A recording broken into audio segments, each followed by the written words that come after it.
Fala galera, beleza? Serginho falando. Estamos começando aqui mais um episódio de altíssimo nível do canal 6 Byte. E como todos sabem, o canal 6 Byte é um canal onde convidamos pessoas do mundo tech, seja estagiário, analista, coordenador, gerente, diretor ou até mesmo CIO. Semana que vem já tem um CIO que a gente conversou, que a gente vai disponibilizar para vocês também, para aquele bate-papo que vocês sabem que ele é sempre leve e descontraído. Tá? Não se esqueçam sempre de se inscrever no canal, ative o sino para receber aí as notificações dos próximos episódios, tá bom? Vou falar um pouquinho para vocês que temos um grupo aqui de vagas no WhatsApp, tá bom? Se você está em busca de uma oportunidade para alavancar sua carreira na área de tecnologia, ou talvez você tenha aquela vaga incrível na sua empresa que você quer alcançar os melhores talentos no mercado, então a gente pode te ajudar, tá bom? Com esse grupo, é o exclusivo para compartilhar vagas tech. Chegamos já a 700 pessoas nesse grupo, tá? E o objetivo é simples: conectar pessoas talentosas e empresas que estão em busca de profissionais incríveis. Seja desenvolvedor, designer, product manager, analista de dados, engenheiro de dados, que é o tema de hoje, né? Ou qualquer outro profissional da área. Esse é o lugar certo para a gente encontrar pessoas aqui e conectar pessoas com oportunidades e divulgar as vagas, tá bom? Temos também um novo grupo no WhatsApp chamado 6 Byte Altec. Ultrapassamos 100 pessoas nesse grupo, bem legal também, que é um espaço colaborativo onde as pessoas compartilham e aprendem as últimas tendências aí da área tech, tá? Nessa comunidade é uma comunidade aberta, onde a galera pode conversar, trocar ideia, a gente disponibiliza cursos, eventos e outras oportunidades, todas relacionadas ao mundo tech. Para fechar, temos o nosso Linktree aqui do 6 Byte, né? Onde a gente é um local que a gente cria aqui especialmente para compartilhar todo o nosso conteúdo. Porque, né, Daniel? A gente tá chique aqui, né? A gente tem canal no YouTube, a gente tem Instagram, a gente tem 3 grupos lá no WhatsApp, a gente tem ali uma parte de shopping que a gente está criando, que todo convidado que vem aqui indica um produto, indica livros, a gente disponibiliza lá para o pessoal para eles poderem comprar. Então é um lugar onde você pode ter ali todos os acessos em um só lugar do nosso canal. Beleza? Compartilhe com todos, tá? Com todos os seus amigos, familiares, o Linktree, que aí é um ambiente altamente colaborativo. E aí, Daniel, boa noite, bom dia, boa tarde e boa noite. Tudo bem? Eu quero numerologia do episódio hoje. O que vai acontecer? Bom dia, boa tarde, boa noite, hein? 19º episódio, cara. Caramba, passamos a maioridade, né? Você falou dos nossos canais e tudo mais, nossos grupos, você esqueceu do Spotify. Nós temos também Estamos o no Spotify. Spotify também. Então, se você não quer nos ver, nos acham desprovido de beleza, pode somente nos ouvir. Tudo bem que no Opa, peraí. Spotify também dá para nos ver, né? Mas aí Boa. vai que você tem lá o seu pré-pago, você não consegue usar, né, com a tecnologia do teu 4G, 5G, você pode só nos ouvir, né? Ou se você também quiser nos ver, baixa o episódio prévio e ouve lá no seu metrô, no seu ônibus, no seu carro, né? Então, nós temos aí também o nosso canal do Spotify. Cara, e hoje a gente vai falar, né? Eu vou jogar um pouquinho aqui um viés de segurança da coisa mais importante que as empresas possuem hoje, que são dados, né? O pessoal fala, o que é importante para as empresas? São dados. Então a gente vai falar muito hoje sobre dados, sobre informação, né? Sobre produtos. E, cara, acho que escolhemos aí 2 pessoas do mais altíssimo nível para nos ensinar, né? Pelo menos para mim, né? Para você nem tanto, que você já é um cara que já está no meio aí, né? O que é essa área de grandíssima importância, principalmente, né, na empresa que elas trabalham. Boa. Eu posso dizer assim que tem um jargão que a gente fala que é o seguinte: dados é o novo petróleo, né? Então, eu acredito que não só onde a gente trabalha, mas todas as empresas estão entendendo que sem dados a gente não consegue fazer nada. E é bom que você falou isso. Realmente a gente está no Spotify, em breve estaremos na Apple Podcast. A gente está expandindo aí, a gente vai deixar para todos os gostos aqui, todos os sabores. Se a pessoa quer só ouvir, vai lá pro podcast. Quer só pro YouTube, quer ver nossa carinha no YouTube, tá? Vai lá no YouTube. Até recebi, que dia que foi? Sábado, um amigo meu tava... Olha que honra, hein? Ele tava jantando com a esposa, tomando um vinho. Aí ligou a TV lá, tá eu lá falando lá, no episódio que a gente gravou com a AWS, falou, olha quem tá me acompanhando no jantar de sábado. Eu falei, cara, você não tem mais nada para fazer, não, num sábado que botar com a sua esposa aí um podcast, né? Mas ela também era da área tech, então eles gostaram bastante, né? E eles também são suspeitos para falar que são amigos nossos aqui também. Vamos começar aqui, cara, apresentando. Assim, eu tô emocionado hoje, viu, gente? Porque hoje, assim, eu tô bem emocionado, são pessoas assim que eu admiro. A gente até fala que normalmente, quando a gente traz aqui, a gente traz pessoas assim que a gente não conhece, mas grande maioria das pessoas que a gente traz são pessoas que a gente conhece e pessoas que a gente admira. E às vezes você não precisa conhecer a pessoa igual conheço o Daniel há mais de quase 20 anos para admirar. Às vezes você conhece a pessoa em 1, 2, 3 meses, você já admira, você olha o trabalho dela e fala, poxa, essa tem história para contar, essa a gente tem que trazer aqui para compartilhar, tá bom? Vamos começar com, não vou falar as mais velhas, as mais experientes aqui. Vamos começar pelas mais experientes, Daniel. Vou respirar fundo aqui que eu vou falar o currículo dela. Então, assim, e ó, pessoal, Daniel, pessoal, peguem seu bloquinho, sua caneta, ou se eu pegue seu notebook, anota, porque hoje vocês terão aulas, tá bom? Aulas, simplesmente aulas. O Daniel já tá no 10º bloco dele aqui de anotações. Cada episódio ele anota umas 10 páginas, tá bom? Apresentando a nossa primeira convidada aqui, olha só, hein? Ela é bacharel em Sistema da Informação pela Universidade Presbiteriana Mackenzie. Ela é fez especialização em Gestão de Tecnologia da Informação pela FEI, aqui do ladinho de casa. Ela tem especialização em Administração pela Fundação Getúlio Vargas. Ela tem mestrado em Engenharia e Governança de Dados pela IPT, Instituto de Pesquisas Tecnológicas. Já trabalhou em empresas como Unisys, Claro e Itaú, onde está há 19 anos. Seja bem-vinda, Ana Carla Jesus, mais conhecida como Aninha para os mais íntimos. Como é que você tá? Tô bem, tô feliz, obrigada pelo convite, vai ser muito legal trocar ideia. Vocês estão subindo a expectativa, hein, sobre aula, bate-papo. Um bate-papo que teremos aulas aqui. Aninha, para a gente quebrar o gelo aqui, se você pudesse aqui, em um tweet, falar quem é a Ana? Eu sou uma paulistana que mora aqui na Zona Sul de São Paulo, trabalho com tecnologia a minha vida inteira, sou uma maratonista amadora e apaixonada por isso. Calma, vou te corrigir. Você é ultramaratonista. Sou ultramaratonista. Boa, boa. Boa, beleza. Vamos passar aqui para a nossa segunda convidada, segunda e não menos importante, uma querida, puta, coitada, eu encho o saco dela quase todos os dias da minha vida, mas um dia eu aprendo a parar de encher o saco dela, tá bom?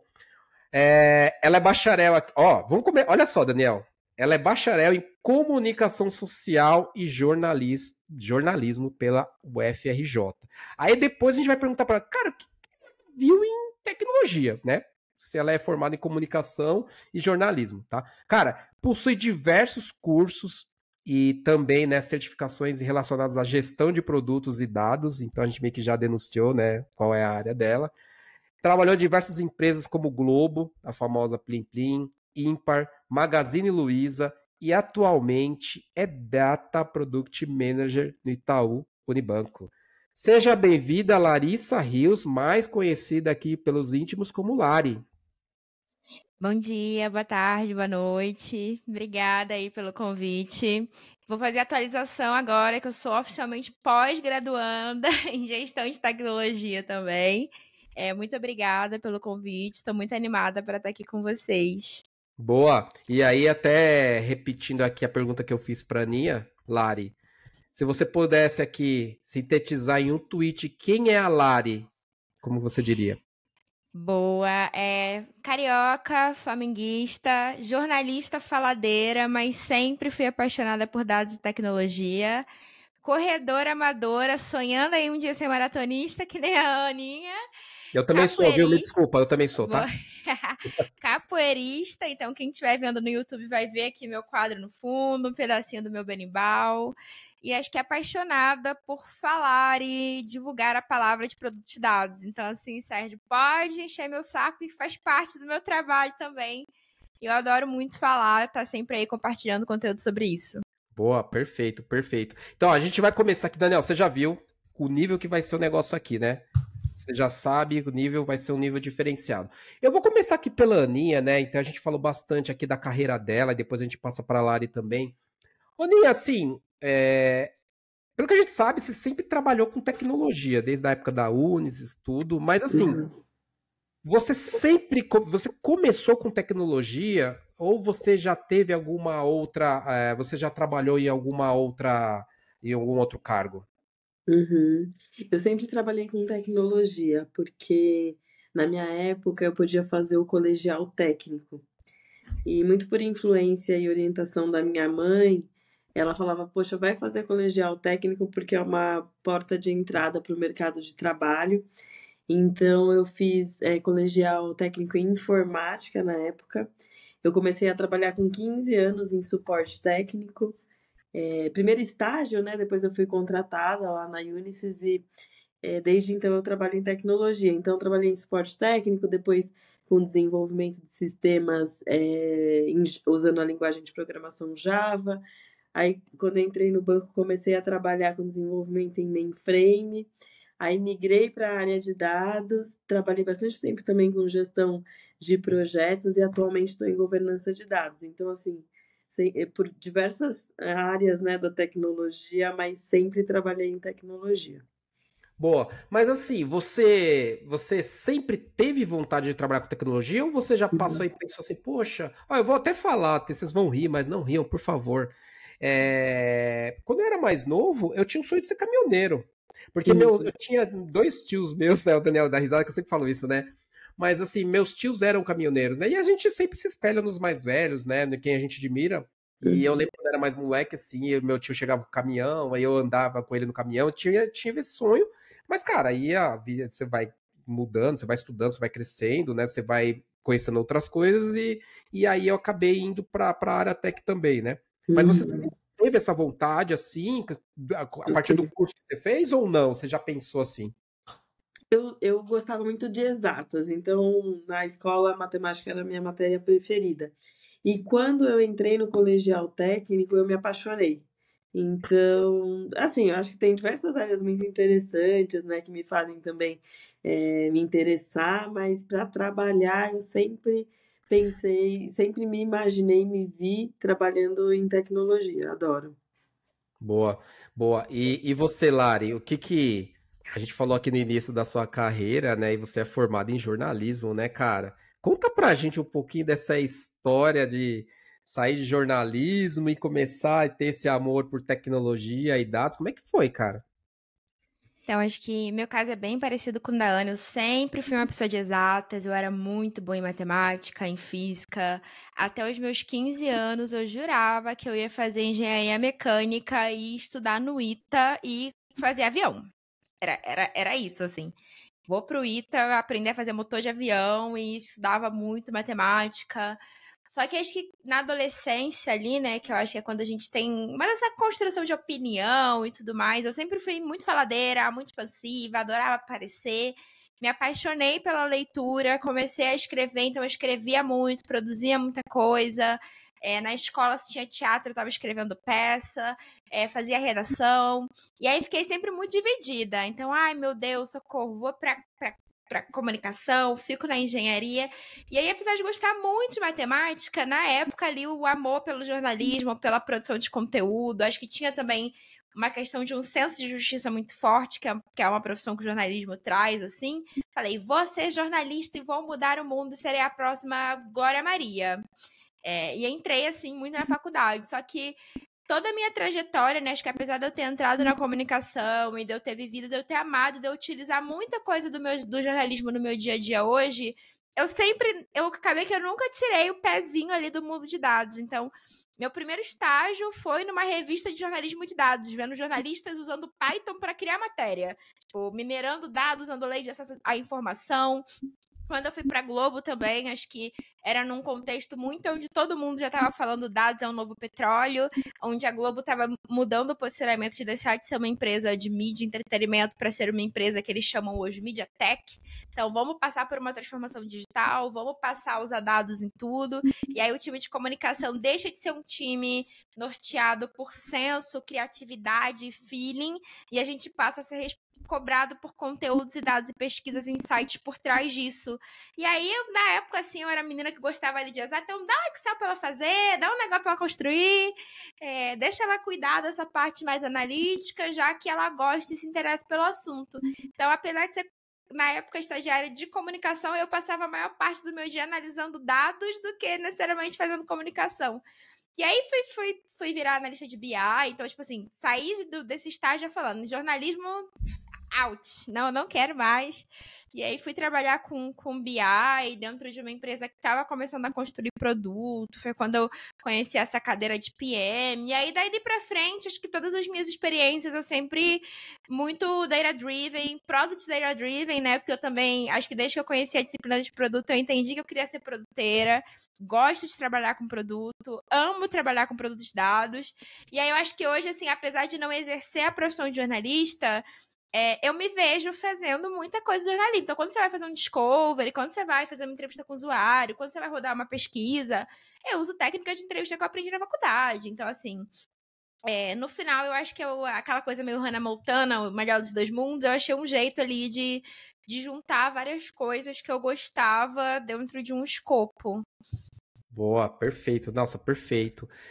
Ô, Nia, e aí, assim, pegando esse no gancho que a Lari falou, você até comentou, né, que você foi analista de suporte, aí você foi estagiária de TI e tal, e aí quando você entrou no banco, né, há muito tempo atrás lá, cara, outros tempos, né, você mudou o seu escopo, né, porque você foi já para trabalhar com desenvolvimento. Mas como é que você adquiriu esse hard skill para desenvolver? Foi quando você trabalhava na Claro, ou mesmo na Unis, ou você estudava? E aí, emendando uma segunda pergunta, a gente sempre fala sobre isso aqui, tá? Como que para você era na época, né, com essa transição que você trabalhava com suporte e tudo, e depois para ir para desenvolvimento, como é que você fazia para estudar naquela época? Não tô falando que é muitos anos atrás, tá? Tô falando que anos atrás já é um tempo, né? Não, faz bastante tempo já, Serginho. Eu me formei na faculdade em 2005. Então tá fazendo 20 anos. Mudou bastante, acho que o jeito de aprender. Mas assim, eu tinha uma base, né, do colégio técnico e da faculdade, então a matéria de linguagem de programação, onde a gente desenvolve ali muito da lógica, me deu uma base bem importante para essa transição do suporte para o desenvolvimento. E a primeira linguagem que eu usei no Itaú, que era o COBOL para desenvolvimento em mainframe, eu tinha tido aulas lá no Mackenzie de COBOL. Já Java, que foi a primeira linguagem de programação que eu apliquei no estágio na Claro, eu não tinha tido na universidade. Eu tinha tido C++ na universidade, que também era uma linguagem orientada a objetos, né? Então, eu acho que assim foi uma combinação muito da parte teórica e prática que eu tinha na universidade, mas também com a prática que o estágio me possibilitou. E mesmo quando eu entrei no banco como analista júnior, ainda tinha um tutor, eu não pegava grandes projetos sozinha, então acho que essas eram as formas assim de ir pegando a proficiência, né, na nova posição como desenvolvedora e analista de sistemas, que foi a minha posição como início de carreira depois de formada na universidade. Boa. Ô, Nia, e até assim, ó, eu me pego fazendo essa reflexão todos os dias da minha vida, todos os dias, desde a hora que eu acordo até às vezes a hora que eu vou dormir. Daniel sabe disso, que a gente sempre tá se falando. Cara, mas assim, se você comparar, eu acho que, eu nem vou falar 20 anos atrás, tá? Mas se você comparar 10, 15 anos atrás, com hoje, cara, hoje, você faz assim, ó, você tem uma informação na sua mão. Sim. Sabe? Você faz assim, ó, eu tô com um erro aqui no meu código. Tem uma IA pra te ajudar. né? Assim, eu tô falando mais pra Aninha, né? Porque a Lari já vem de uma outra geração. Cara, pra você, isso é muito difícil ainda assimilar? Pra mim, às vezes, é difícil, né? Porque a gente conversa muito aqui também que hoje tá muito fácil. E hoje os clientes, né, sempre também querem as coisas rápidas. Por quê? Porque eu tô sentado aqui com vocês, se eu quiser pedir alguma coisa para beber, abro meu celular, peço um iFood. Se eu quiser beber alguma coisa, tô fazendo propaganda aqui pra galera, né? Peço um delivery. Se eu tô num lugar e eu quero me deslocar, eu pego um Uber. Tudo muito fácil, né? E às vezes eu me assusto com a velocidade que essas coisas estão acontecendo, né? E a tendência é só ser mais rápido ainda. Você se pega ainda assim, pensando o quanto, né, isso mudou, né? Ah, muitas vezes, assim, e a gente trabalhando com pessoas mais jovens também, acho que a gente aprende muito em pensar simples, porque antigamente, eu preciso fazer um curso, eu preciso consultar um livro, e hoje é como você falou, tá tudo à distância de uma pesquisa na internet, o uso da inteligência artificial vai te facilitar muito, te dar produtividade. Então, às vezes é assustador mesmo, mas quando a gente também descobre esses mecanismos novos, é um outro mundo, né? Casar a experiência com essas facilidades que as ferramentas e tecnologias trazem é outro mundo de trabalho, assim, muito melhor, né? Eu acho que... Posso te interromper rapidinho? Claro, Desculpa, Sérgio. eu ia até te perguntar sobre isso. Não, eu ia falar que é assustador pra gente que é Gen Z também, viu? Porque acho que quando eu ingressei no mercado de trabalho, talvez metade, não vou falar assim, mas grande parte dos temas, das ferramentas e das soluções que a gente lida hoje, talvez elas nem existiam. Ou se existiam, elas não eram democratizadas da maneira que elas são hoje. Então, assim, eu lembro que quando eu entrei no mercado de trabalho, a gente estava começando a falar de Big Data, mas ninguém sabia muito bem o que era. Era Big Data. A gente não falava sobre plataforma. Os sistemas eram monolitos, a gente estava começando a olhar para o que era um microserviço, talvez.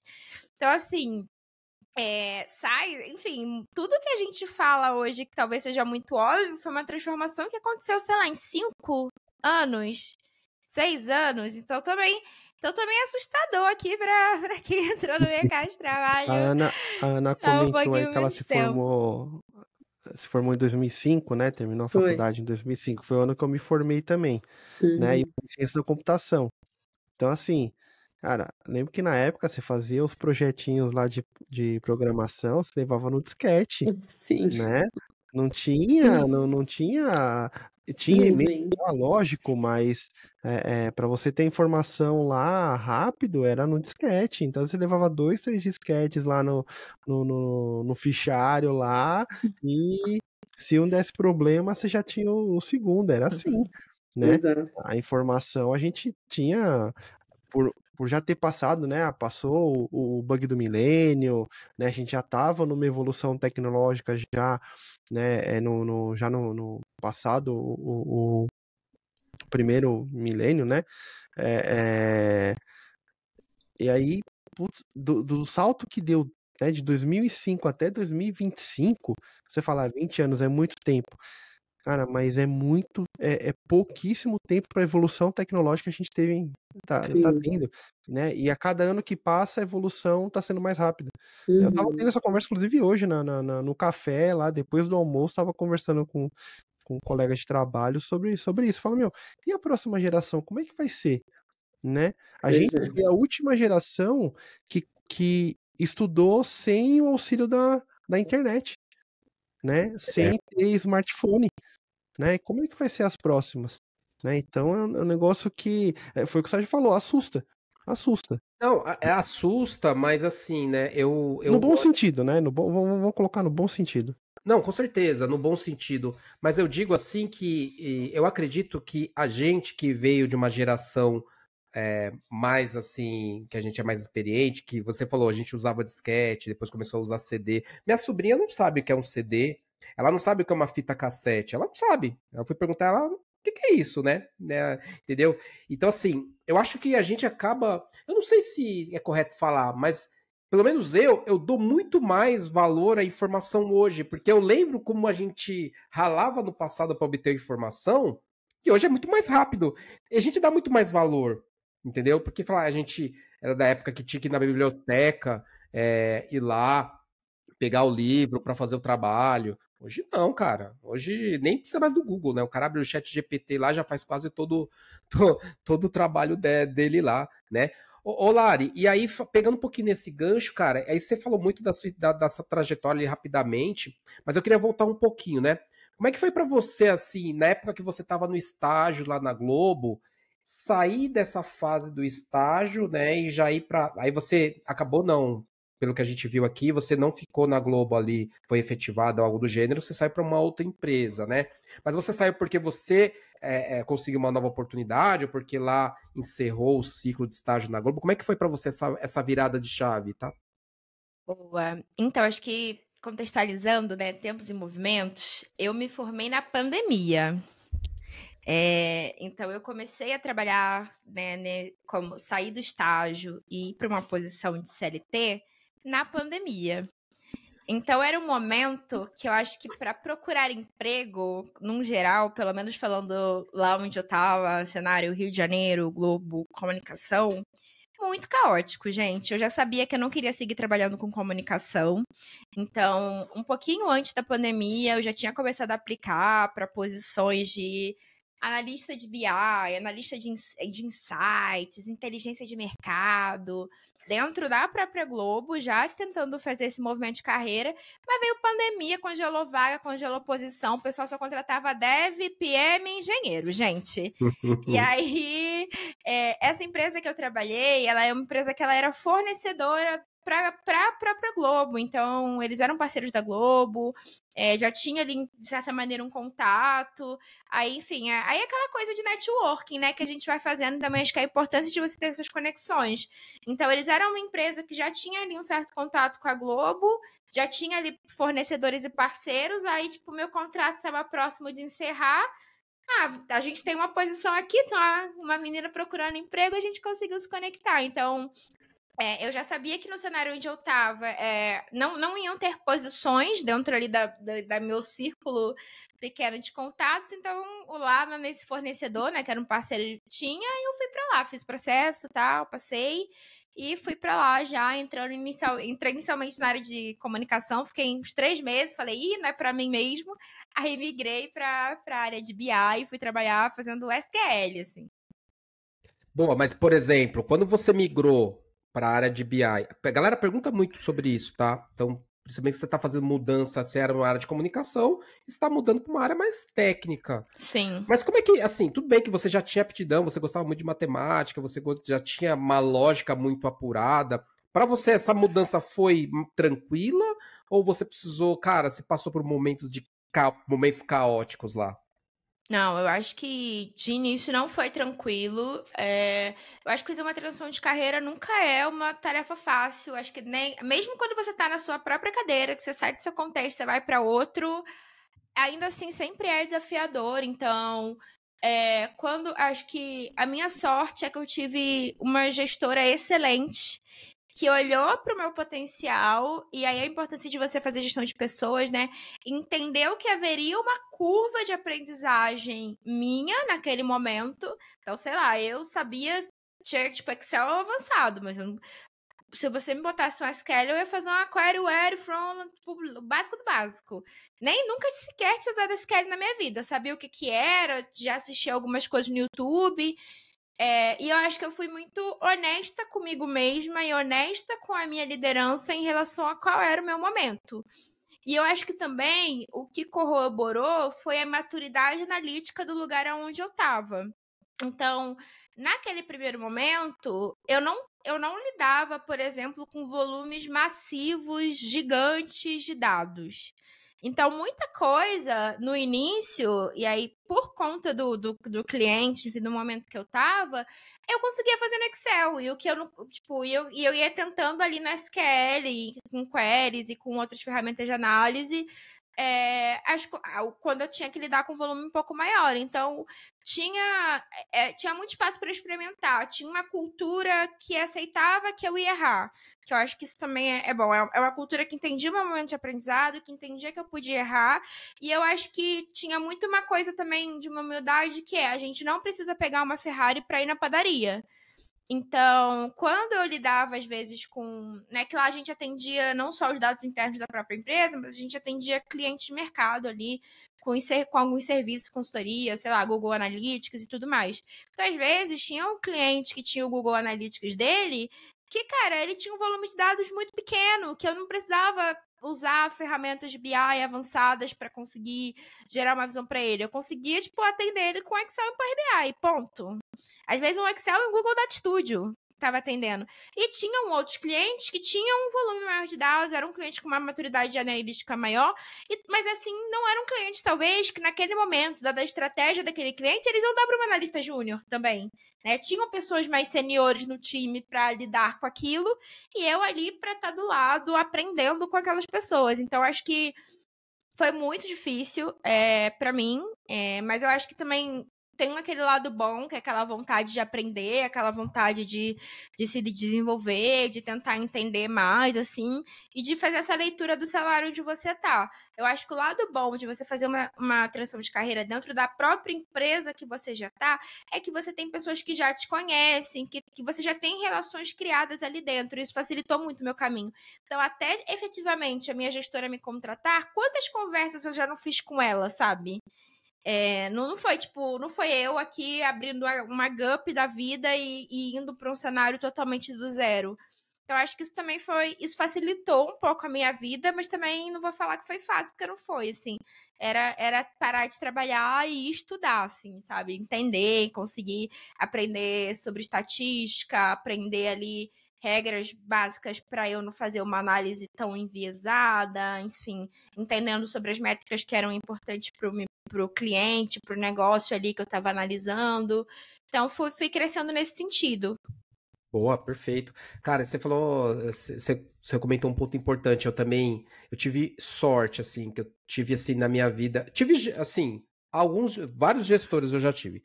Já tive gestores ótimos, né? Eu acho que eu já tive mais gestor ótimo do que gestor não tão ótimo.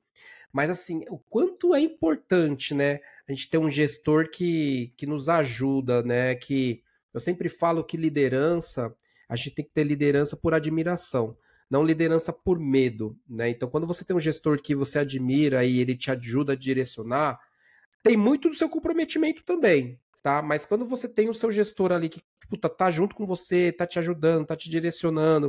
O Daniel, ele tem uma posição de liderança hoje, ele sabe o quanto isso também requer um soft skill muito apurado de ajudar, porque você tá olhando, você tá trabalhando com a carreira daquela pessoa, né? Depende muito dela, mas também o líder, ele apoia. E, Aninha, para você, como é que foi essa mudança, né? Você era lá escovadora de beat, né? Eu acredito que não teve tanta mudança brusca, mas a gente chama aqui, você era uma escovadora de beat. Quando você mudou para a área de dados, assim, foi algo que você também pensou, programou, você fez ali o seu PDI, falar, pô, eu quero sair dessa área de desenvolvimento e ir para uma área um pouquinho mais estratégica, não que o desenvolvimento não seja estratégico, né? Mas dados, ele é muito estratégico. Como é que foi para você? Foi algo planejado, sim. Eu trabalhei por 6, 7 anos em um sistema de apuração de resultado das agências. E lá eu já tinha contato com dado de várias áreas e produtos do banco, mas eu desenvolvia em COBOL, mainframe.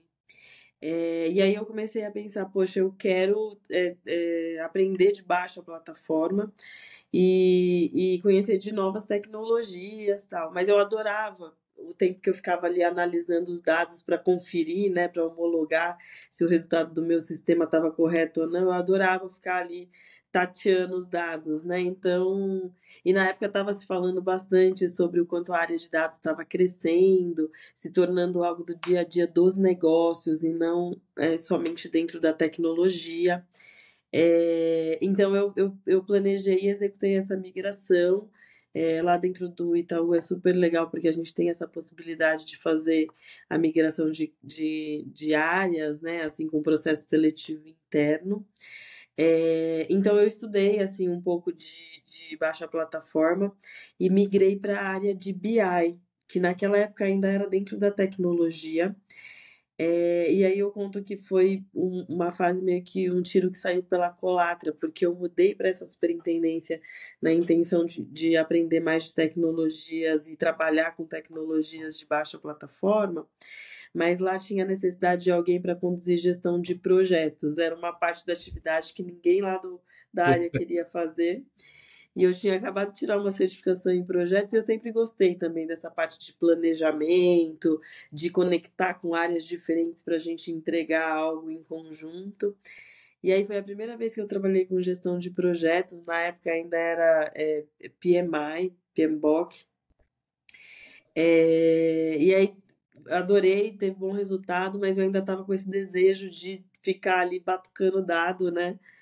E aí lá teve a oportunidade de migrar para esse assunto. Lá a gente trabalhava em alguns assuntos dedicados para negócio, gerando relatório, dashboard, e alguns estudos pontuais de dados. E aí eu trabalhei bastante com SaaS nessa época.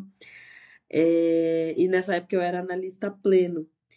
E aí o meu próximo passo como analista sênior foi para gestão de portfólio de dados. Então, assim, eu sempre fui tendo os passos para avançar mais para uma visão de gestão dentro da área de dados, porque era o que me fazia brilhar os olhos. E aí, em 2020, eu fui promovida a coordenadora com o tema de gestão de projetos de dados, projetos e programas de dados. Então, assim, foi algo que eu fui galgando pelo que eu gostava, mas também porque eu fui alinhando com o meu plano de carreira para ter um desenvolvimento e crescimento de carreira. Não, perfeito. E aí, assim, ó, e aí agora você vai dar uma dica aqui que a Lari não pediu, mas você já vai dar essa dica para ela. Mas, por exemplo, essa é uma pergunta que todo profissional que a gente traz aqui, né, que ele tem um cargo de liderança, a gente sempre pergunta isso. Foi para você sair de uma posição de analista e ir para uma posição de coordenação? Você sabe muito bem que os papéis mudam completamente. Você sai de um escopo executor, você vai para um escopo mais de liderança, de direcionamento. Uma vez ou outra você vai lá ajudar a colocar a mão na massa, mas não é o foco.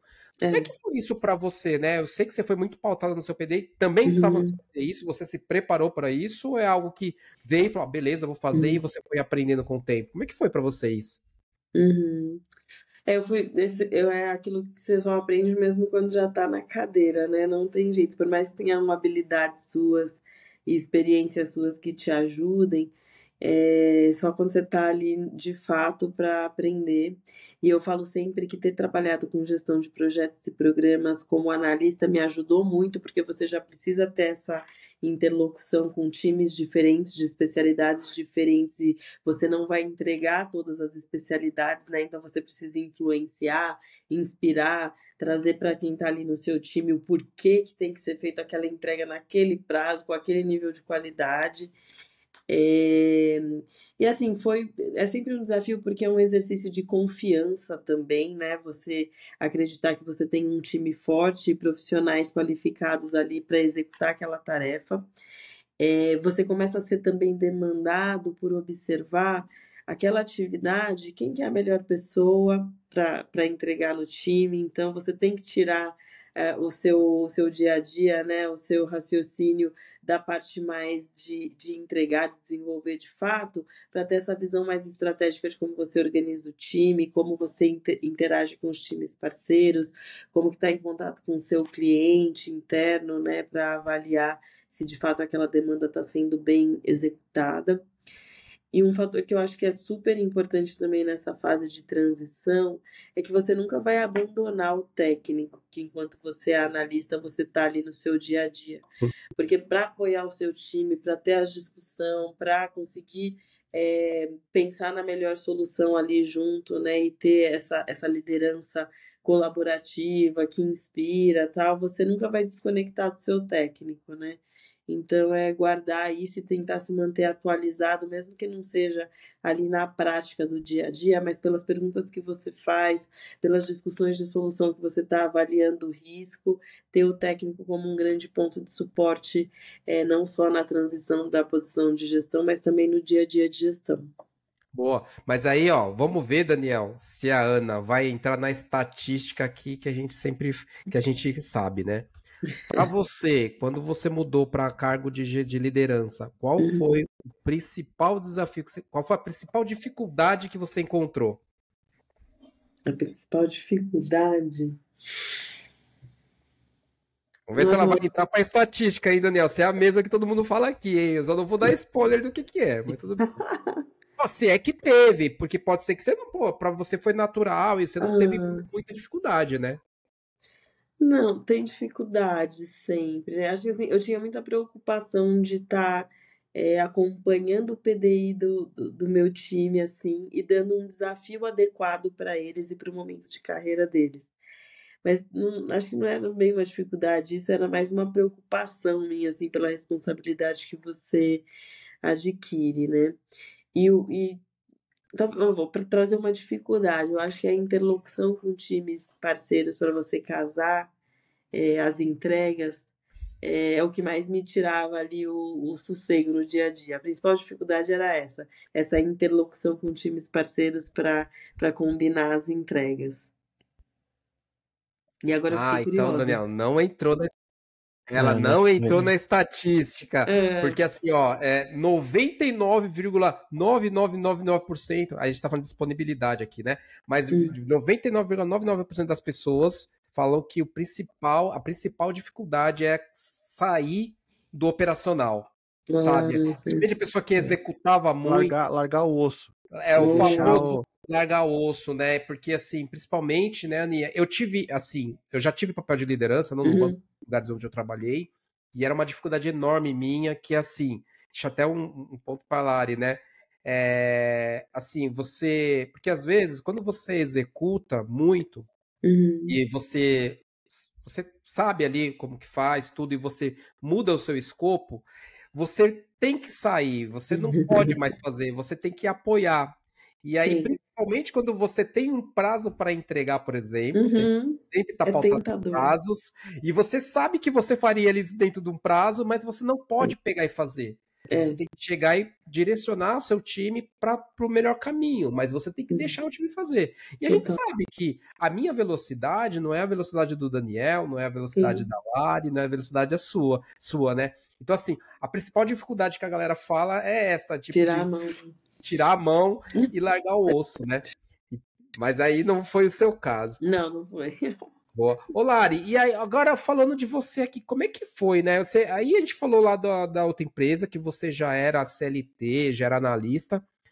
Por que você, então, teve ali, você fez essa mudança para virar trainee na Magalu, cara? Como é que foi essa mudança para você? É algo planejado também, ou algo que rolou?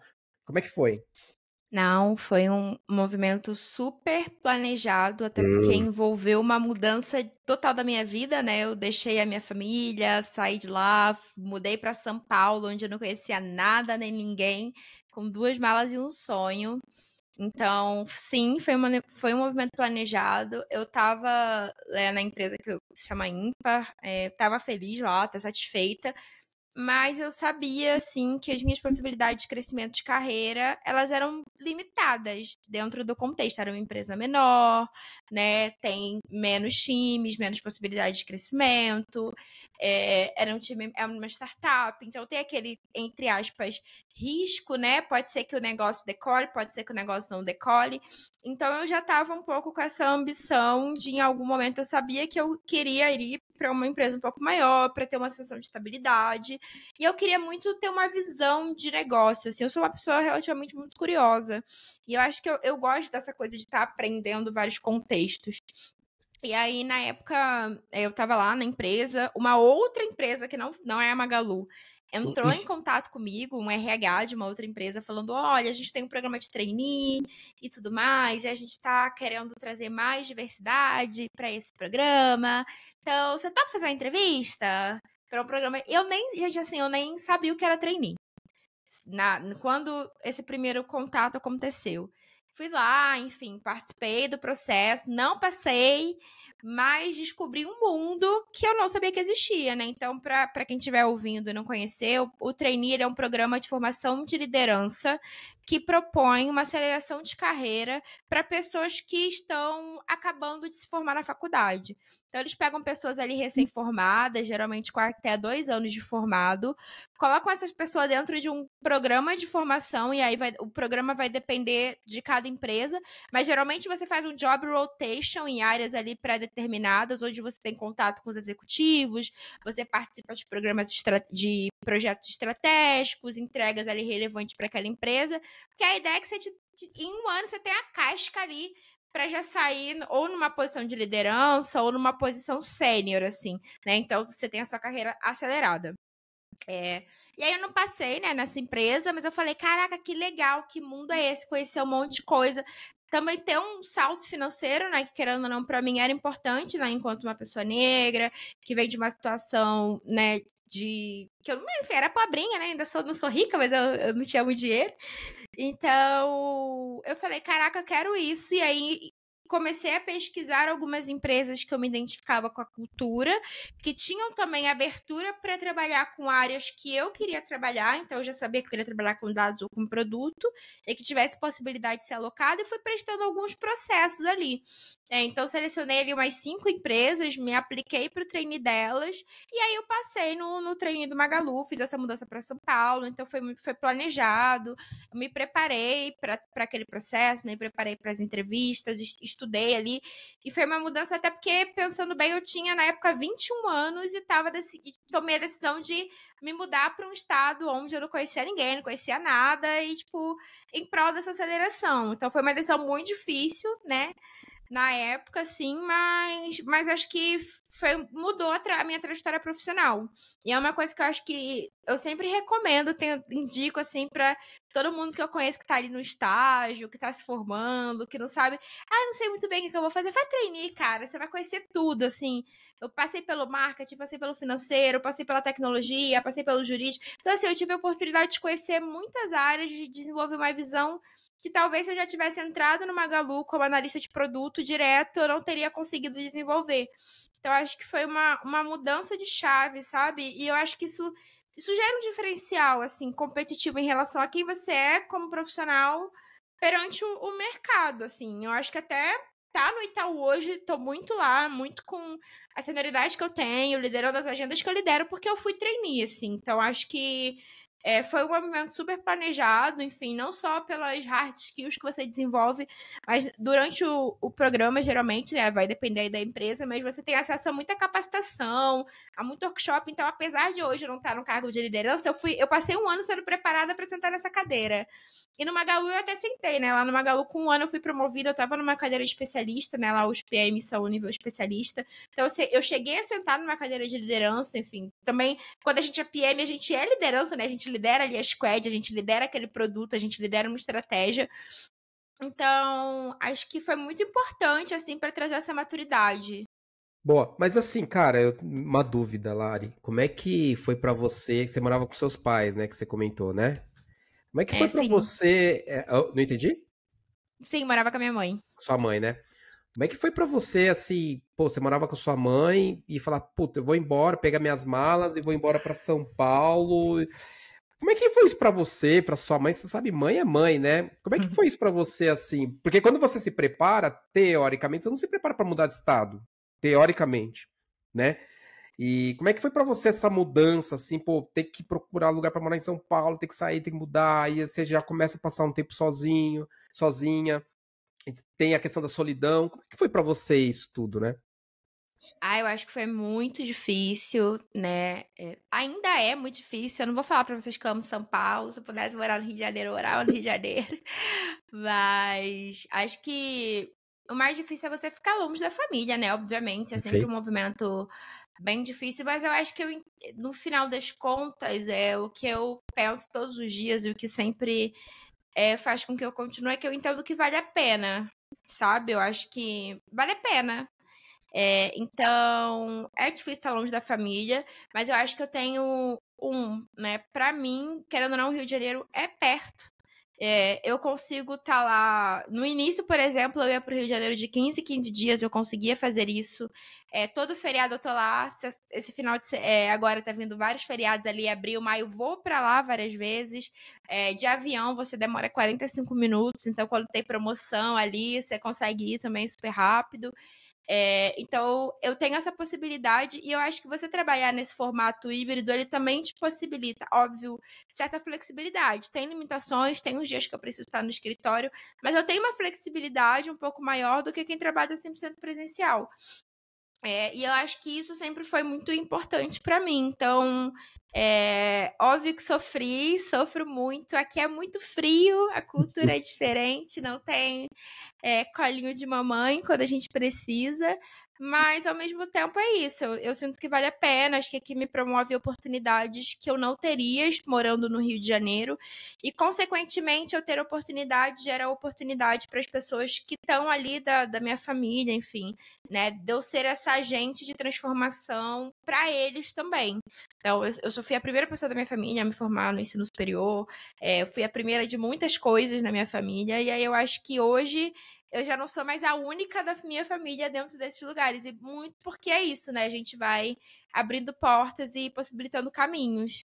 Perfeito, não, perfeito. Acho que você falou algo que a gente vê muitas pessoas fazendo isso, até a Rai mesmo, que a gente comentou, que ela veio aqui no episódio também, ela teve uma trajetória bem parecida com a sua, porque você conheceu ela também no Magalu, né? Ela Então, também foi treininha do Magalu, né? Então treininho acho no que Magalu, também e assim, a foi trajetória importante. dela foi bem parecida com a sua, né? No que tange você mudar de cidade e tal, vem pra cá, tem um tempo que você fica aqui sozinho. Claro, depois você começa a ter os seus amigos, tem um círculo de amizade, mas no começo, cara, é bem difícil, assim, né? Eu falo assim que também eu, assim, não foi só flores a minha vida profissional, mas, cara, eu sempre estava perto da minha família. Então, assim, isso me ajudou bastante. O Daniel também, ele nunca precisou mudar. Acho que a Caninha também sempre estava perto da família da gente. Assim, pra gente, cara, menos pior, digamos assim, porque a gente tá junto da família, né? Então, deu algum problema, putz, você tá lá a sua mãe, seus irmãos, que você pode chorar as pitangas. Claro, você podia falar com a sua mãe, você ligava, mas é diferente de você estar junto com a pessoa, olhando no olho da pessoa e conversando, né? Então, ó, a gente falou um pouquinho da carreira de vocês, a gente vai entrar aqui um pouco aqui na área de dados aqui, para falar bastante aqui sobre dados. A gente vai falar também aqui depois sobre atividade física, que aí eu vou ficar até amanhã falando aqui, porque sou apaixonado. Todos nós somos praticantes de atividade física. O Daniel, principalmente, ele é um cara que 5 horas da manhã ele já tá terminando o treino dele. Né? A hora que eu estou Na acordando. verdade, eu tô iniciando 5 horas da manhã, eu acordo 4h30. Não, mas pera aí, então. Mas se você posta lá no seu Instagram 5h15, é que assim, só posta quando termina o treino. Você não pode postar enquanto tá rolando o Ah, treino. Você só posta quando termina. não sabia, tá vendo? Então, a regra é Essa essa, ó. regra aí. Não, Treinou. a regra é postar o mais cedo possível, entendeu? Pra falar, olha como eu tô aqui na rua cedo. Não, a regra é assim, ó, Então eu vou Lari. postar o check-in, então. Não, a regra é assim: treinou, postou. Não é postou e treinou, entendeu? Ai, meu Boa. Mas Deus. aí, entrando aqui, ó, para pauta de dados, né? Então, assim, começando aqui pela Ana, tá? Aí ela comentou aqui com a gente que hoje ela trabalha numa área de governança de dados. Eu Uhum, queria que ela colocasse aqui, explicasse para a galera o que é uma área de governança de dados, tá bom? uhum. E aí, emendando uma segunda pergunta, assim, o quão importante você acha que as empresas precisam ter uma área de governança dos seus dados? Porque toda empresa Uhum, hoje gera dados, todas as empresas, perfeito. né? A Uhum, gente gera dados em casa, entendeu? sim. Então, assim, eu queria que você falasse, né, o que é uma área de governança e Uhum. o quanto isso é importante para as empresas, tá, Boninha? Ah, perfeito. Assim, a área de governança de dados é a área que é responsável por estabelecer as regras, processos e também prover as ferramentas para que todas as outras áreas que estão produzindo ou consumindo dados façam isso com maior confiabilidade. Então, na área de governança, a gente estabelece, por exemplo, como que você deve cadastrar as regras de qualidade sobre os seus dados, quais são as regras para ter proteção, então como que você deve controlar o acesso aos dados, como fazer a gestão dos metadados, né, que são os dados sobre os dados. Também é a área que estabelece como você vai determinar ali quem são os responsáveis por cada uma das tabelas, também dos relatórios que você tem e disponibiliza na sua organização. Então, em resumo, a área de governança tem essa responsabilidade de estabelecer regras e processos para que você, dentro da organização, trabalhe os seus dados com maior segurança, né? E a importância é essa, né? Que você consegue, assim, reduzir os riscos com relação ao armazenamento e também ao consumo dos dados. Você trabalha nos seus cases, na geração de estudos, relatórios, dashboards, com informações com maior qualidade, né? Então, se entra boa qualidade, você vai ter um resultado de qualidade também. E diminuir os riscos com relação à proteção, privacidade, tudo isso, todos esses são pilares da governança dos dados. E assim, num cenário onde a gente tem diversas carreiras, né, e hoje em dia todo mundo está trabalhando com dado o tempo inteiro dentro das organizações, é essencial que a gente tenha essa área cross aqui que está olhando para as políticas e processos de forma mais geral, né? Não, boa. Porque as pessoas, né, acham que é só gerar o dado, gerar um dashboard lá e boa, né? Tem Uhum. muita coisa. Inclusive, a gente também está fazendo um trabalho bem forte lá, que a gente fez algumas democratizações, a gente também está trabalhando agora na parte da qualidade do dado. Tem todo um mandate ali que a Perfeito. gente tem que seguir, né? Ô, Sim. Lari, e você, cara, fala um pouquinho aí pra galera o que é Data Product Manager, falar um pouquinho sobre essa disciplina. Eu queria que você falasse que a sua área é bem mais específica, né? Que é um Product Ops, né? Então eu queria que você falasse aqui para a galera o que é ser um Data Product Manager, porque a gente está falando de duas áreas distintas. Porque às vezes a galera acha que é tudo junto misturado, mas não é bagunçado aqui. Então tem a área de governança, que é a área onde a Aninha toca ali, e cuida, ali tem um time, e você tem uma outra área na qual eu estou sempre ali também conversando com você, né, que é uma Data Product Manager, e também o Product Ops. E eu gostaria que você explicasse para a galera o que diabos que é o Product Ops e para que ele serve, onde ele vive e o que ele come. Boa. Vamos lá. Acho que eu vou começar pregando a palavra do produto de dados. Boa. Gente, quem me encontrar assim, mais 10 minutos, vocês vão ver que eu vou estar sempre pregando essa palavra. Mas começando falando um pouquinho, né, do que é o Data Product Manager. Talvez aqui, como o público desse podcast é um público mais tech, talvez a galera já conheça PO, PM, né, que é o Product Owner e o Product Manager. O Data Product Manager nada mais é do que uma variação dessa cadeira de produto, então uma variação do PM, mas ele trabalha com foco em construir soluções de dados, né? Produtos de dados. Então, aí dentro do conceito de produtos que você já conhece, mas um produto de dados é um produto criado a partir de dados que entrega também o valor, né, por meio dos dados ali para o cliente/usuário final. Então, assim como a gente tem dentro dessas carreiras de produto, algumas variações recentes, como Growth Product Manager, ou Product Market Manager, ou Technical Product Manager, ou Product Manager, a gente também tem esse D ali do Data, e aí é basicamente um PM que vai estar focado em criar soluções de dados, né, em produtos de dados.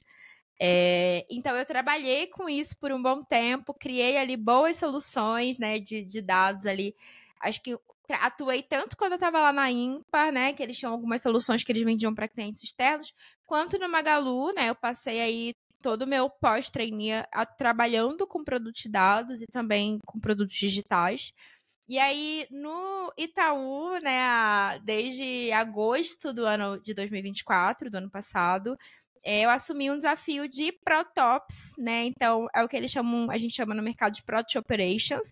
Uma área de Protops, ela é uma área habilitadora, facilitadora e aceleradora para outros times. Então, mais uma vez, para quem é de tech, talvez vocês conheçam DevOps, ou talvez vocês conheçam FinOps, ou MLOps. Então, é a mesma lógica do Ops, mas aplicada a produto. Então, a área de Protops, ela vai ter como objetivo, né, acelerar uma jornada de produtação, habilitar os times à criação de produtos, levar métodos e ferramentas e recomendações. Então, por exemplo, eu conheço a documentação ali de governança de cabo a rabo. Hoje passei meia hora explicando para um time que era unicidade de dados. Então, isso é importante. E aí, nesse caso, hoje eu trabalho com Protops voltado para produtos de dados. Então, o grande objetivo é acelerar os times, ajudar os times na agenda de criação de produtos de dados. Então, levar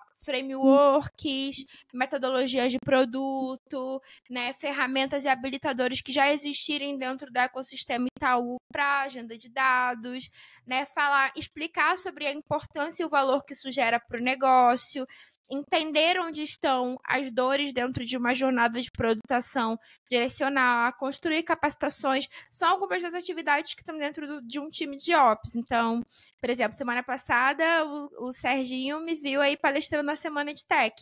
Eu não estava só ali como a Larissa, CPF, pessoa física, falando da agenda. Também é um trabalho de Ops participar desse tipo de evento e explicar para as pessoas que estão participando por que é importante construir produtos de dados, por que é importante ter qualidade de governança metadados, né? Que isso também compõe o que é um produto. Então, basicamente a minha grande missão hoje é essa, assim.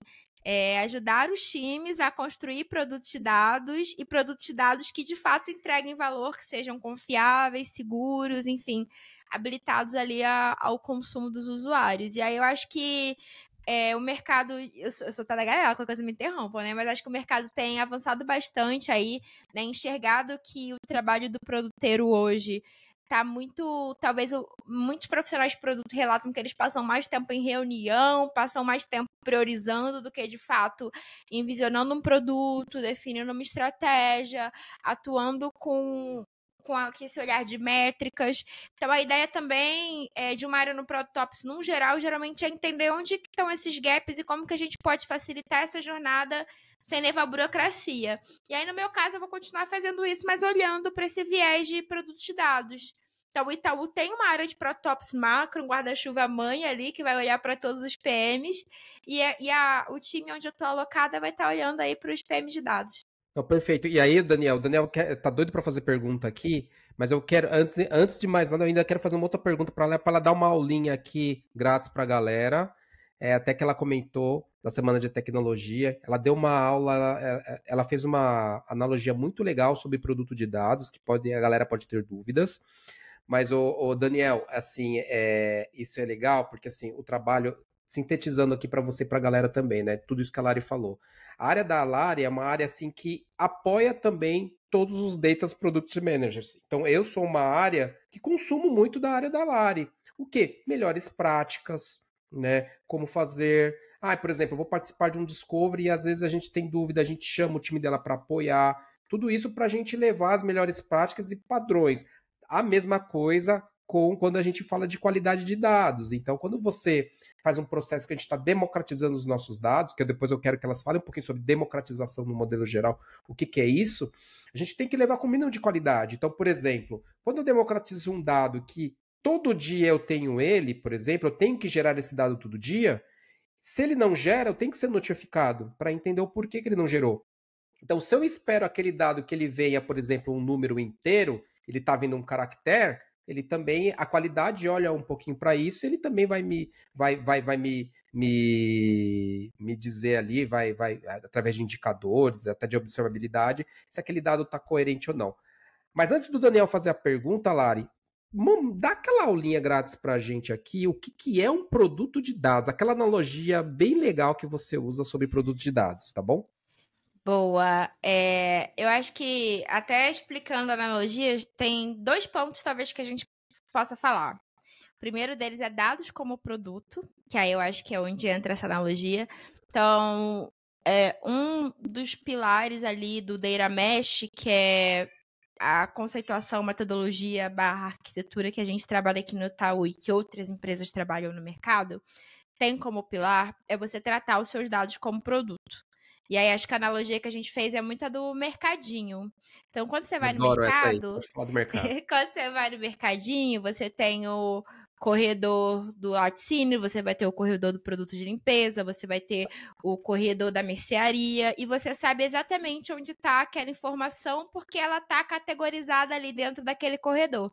Quando você chega dentro do corredor, os produtos eles vão estar enfileirados. Então, o milho vai estar com milho, a farinha vai estar com a farinha, o sabão em pó vai estar com o sabão em pó, e você sabe exatamente o que você está pegando. Aquele produto vai ter um valor ali escrito, e aí, a partir de todas as informações que são entregues, você entende qual produto você quer, que é aquele que vai atender a sua necessidade de gerar valor para você.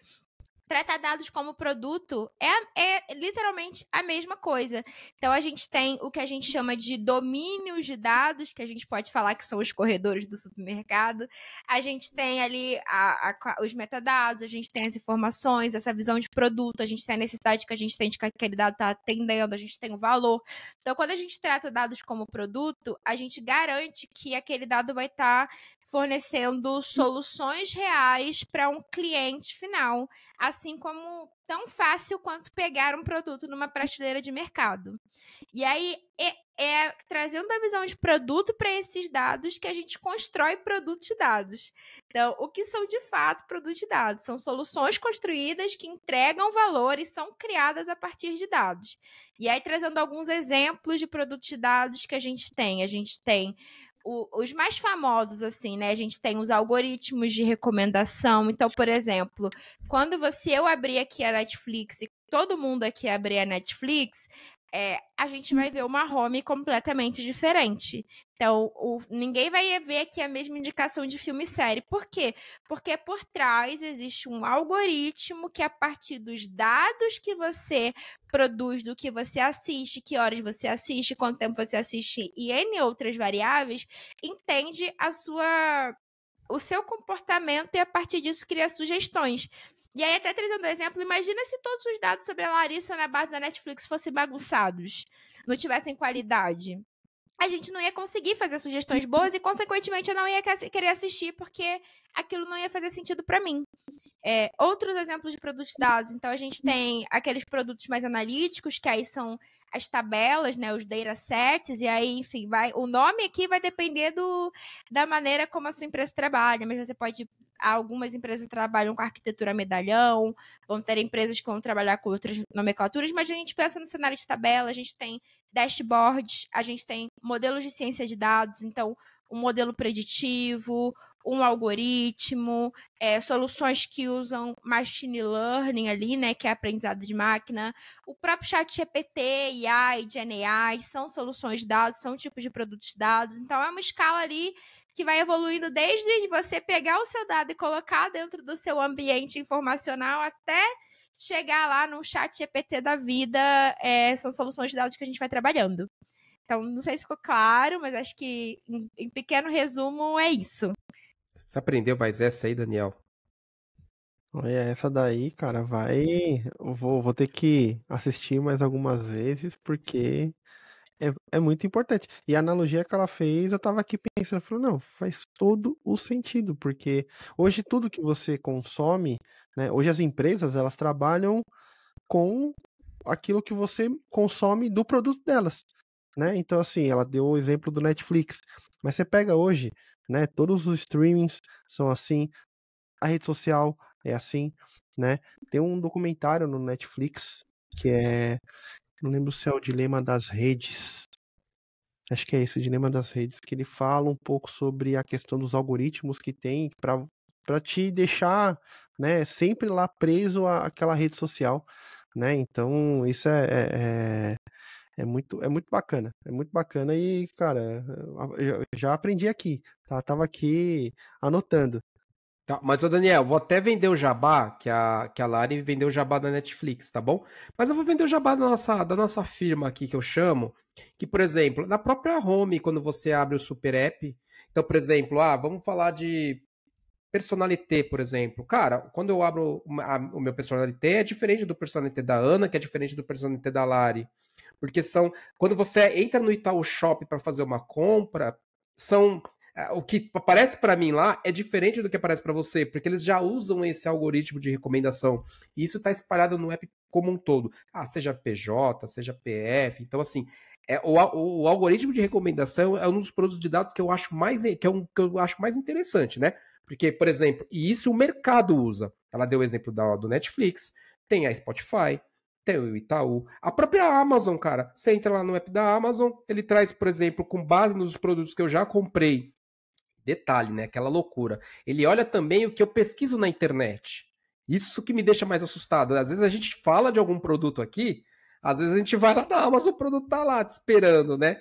E é uma doideira isso, né? E é muito legal. E assim, o que as meninas fazem aqui, assim, sem ter uma qualidade de dados, isso não seria possível também, porque não é só você democratizar, você disponibilizar os dados. Você tem que ter uma curadoria. Se você não tem essa curadoria, pô, às vezes vai aparecer lá para você lá uma coisa que tem nada a ver com você, né?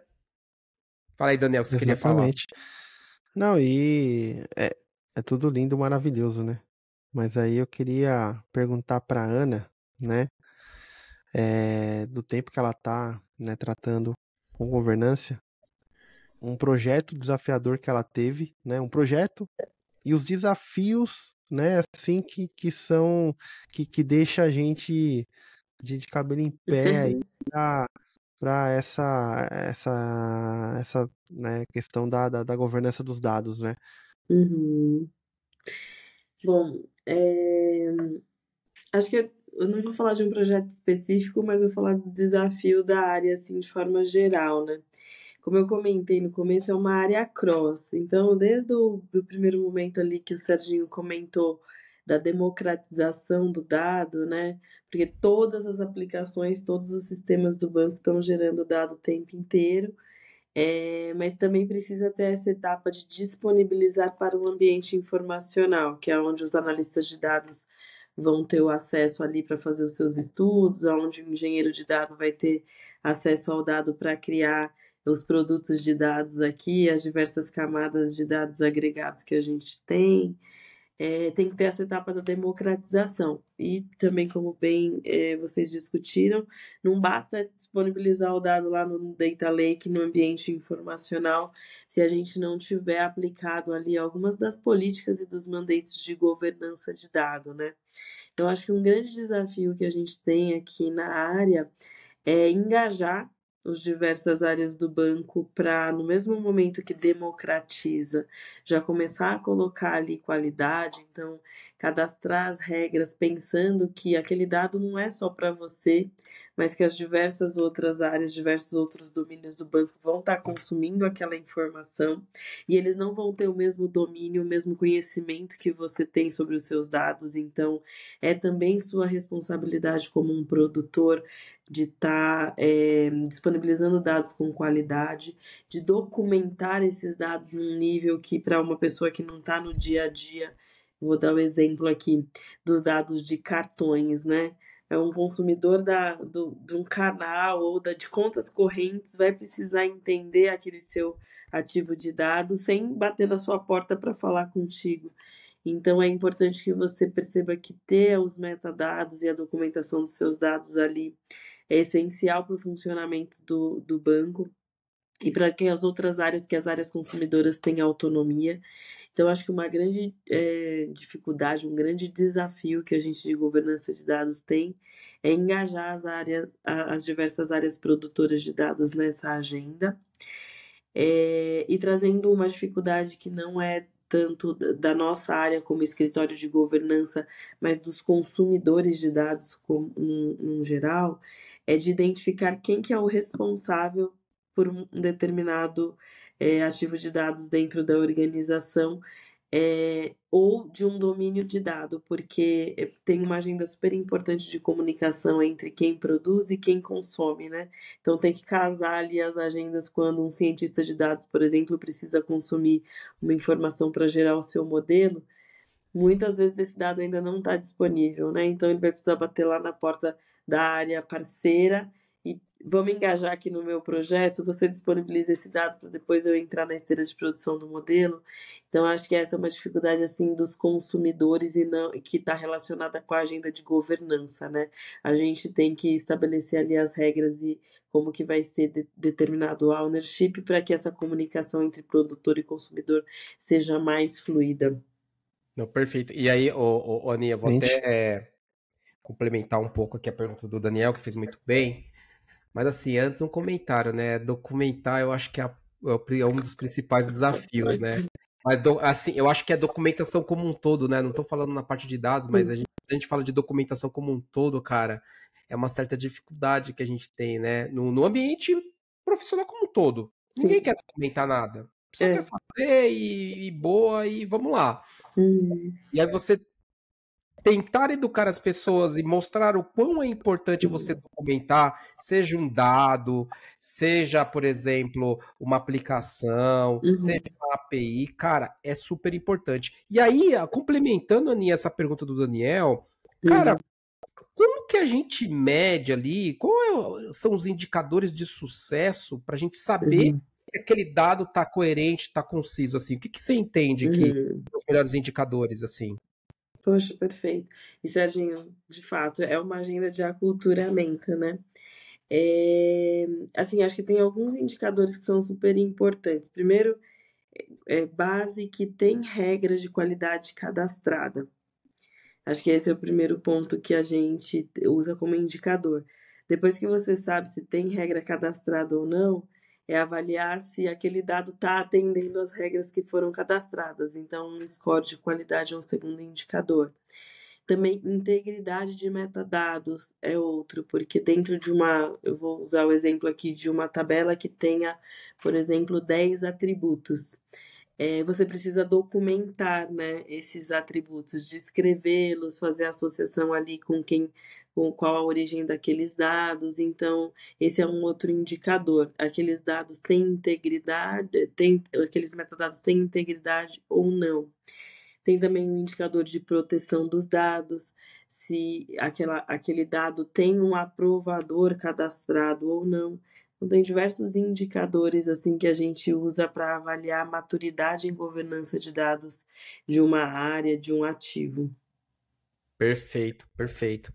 Agora eu vou passar aqui para um momento de polêmica. E aí eu vou direcionar a polêmica para a Larissa, que eu sei que ela gosta de polêmica, né? E você sabe, né, Daniel? A gente tem o nosso momento da polêmica leve, descontraída, mas sempre tem a polêmica, né?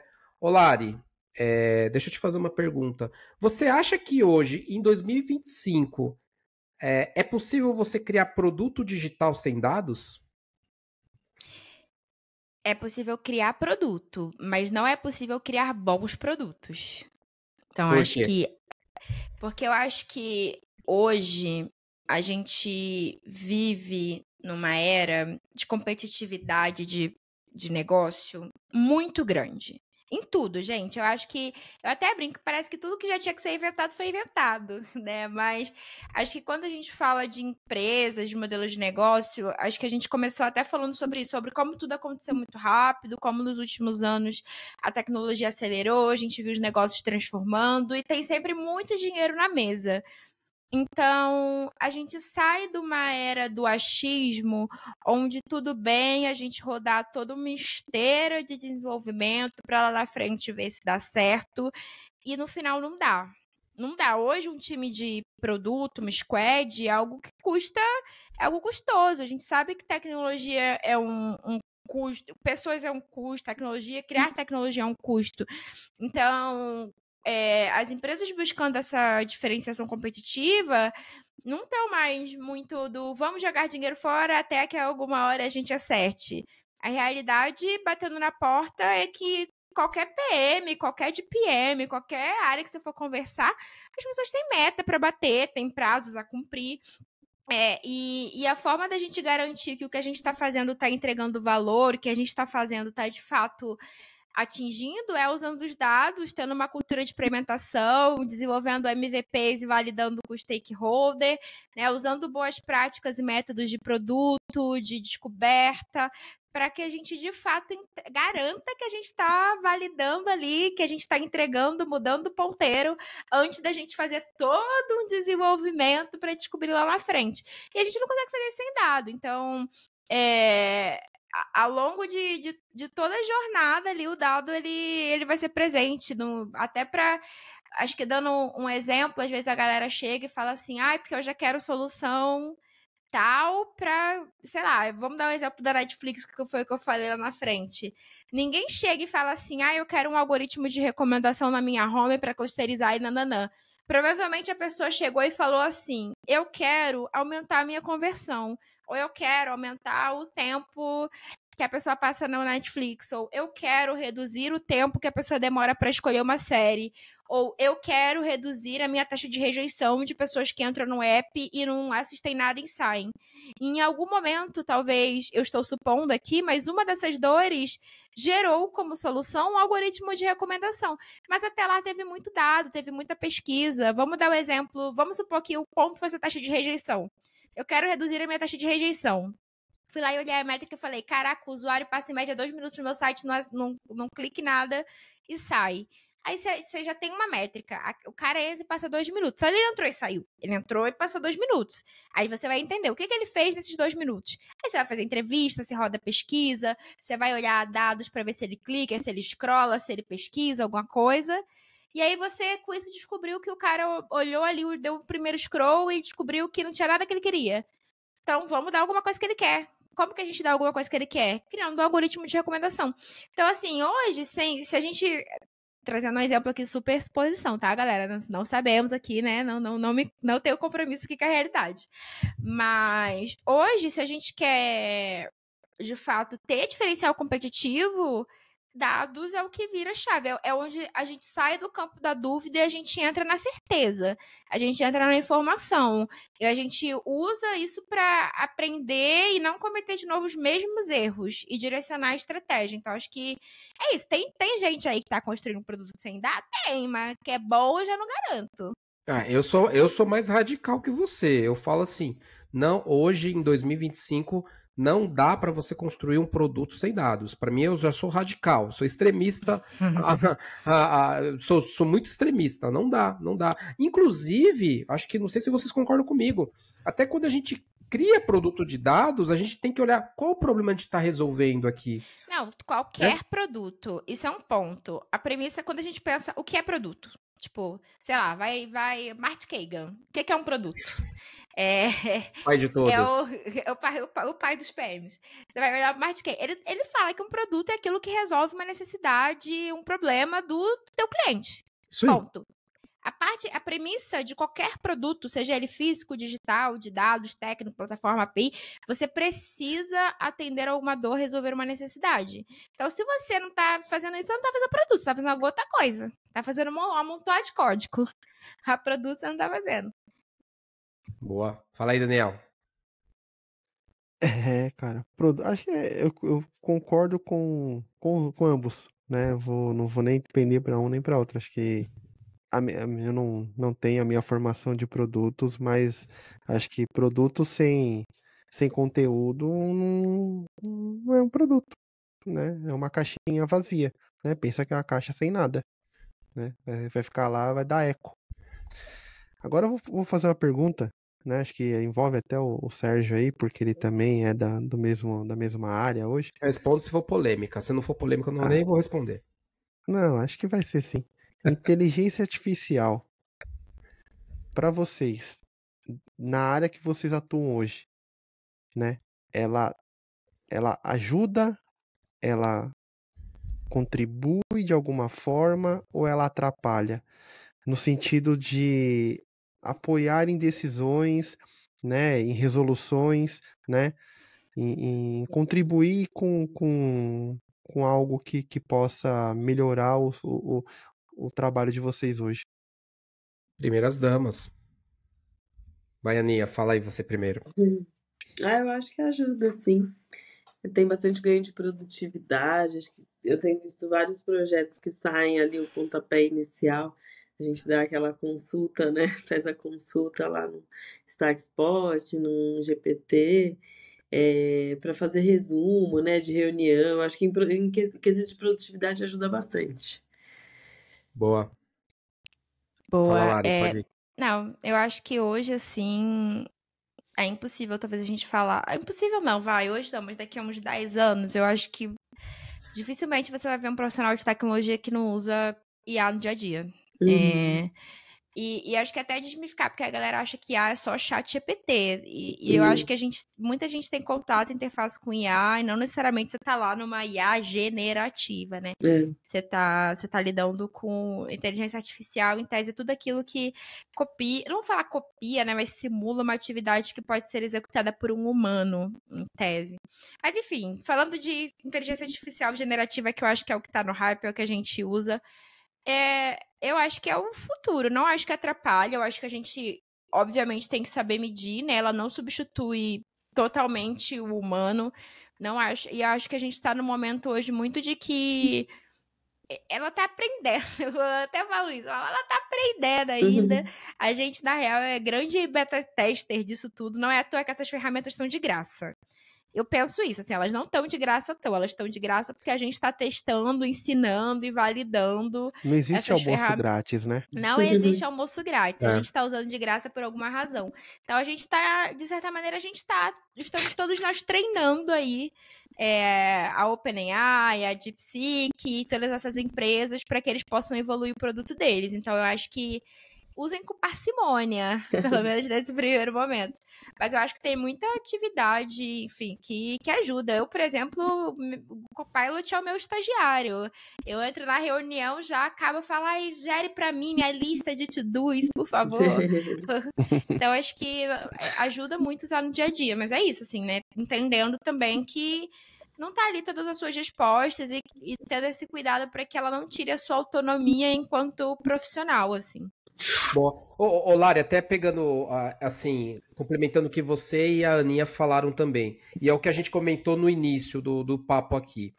Principalmente, vou falar, estender mais, eu, Sérgio, Daniel e Ana, que a gente veio de gerações aqui, de outras gerações, que a gente tinha uma certa dificuldade de ter a informação, né, em grandes linhas. Então, por exemplo, né, como a gente comentou, eu preciso fazer um trabalho escolar, eu tinha que ir na biblioteca.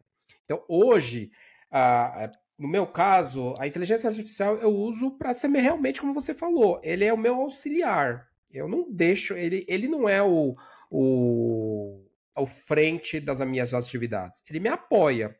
Eu também tenho uma pegada muito de automação. Eu gosto muito de fazer automação, faço muito aqui. Eu estava até falando com o Daniel antes da gente conversar sobre outras coisas que a gente faz muita automação. Então eu penso assim, cara, o que eu faço hoje que é repetitivo que eu posso automatizar? Faço.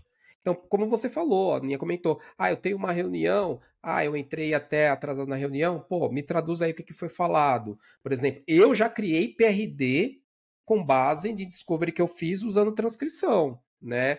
Mas você cria o PRD, né? Olha, analisa, você ajusta, né? Você não pode simplesmente pedir para ele fazer e boa. Inclusive, até comentei com o Daniel esses dias, a gente estava falando, cara, se vocês olharem no LinkedIn, é muito fácil, quem usa inteligência artificial hoje, é muito fácil identificar post com inteligência artificial. Porque a galera, tem muita gente que minimamente pega o que o chat GPT escreveu, ou o Perplex escreveu, e cola lá na rede social. É nítido, você olha e fala, puxa, esse daí não teve nem como é que eu posso dizer assim, ele nem se preocupou em dar uma editada ali, de colocar um pouquinho o ponto de vista dele, ele confiou 100% no que o ChatGPT falou e colocou.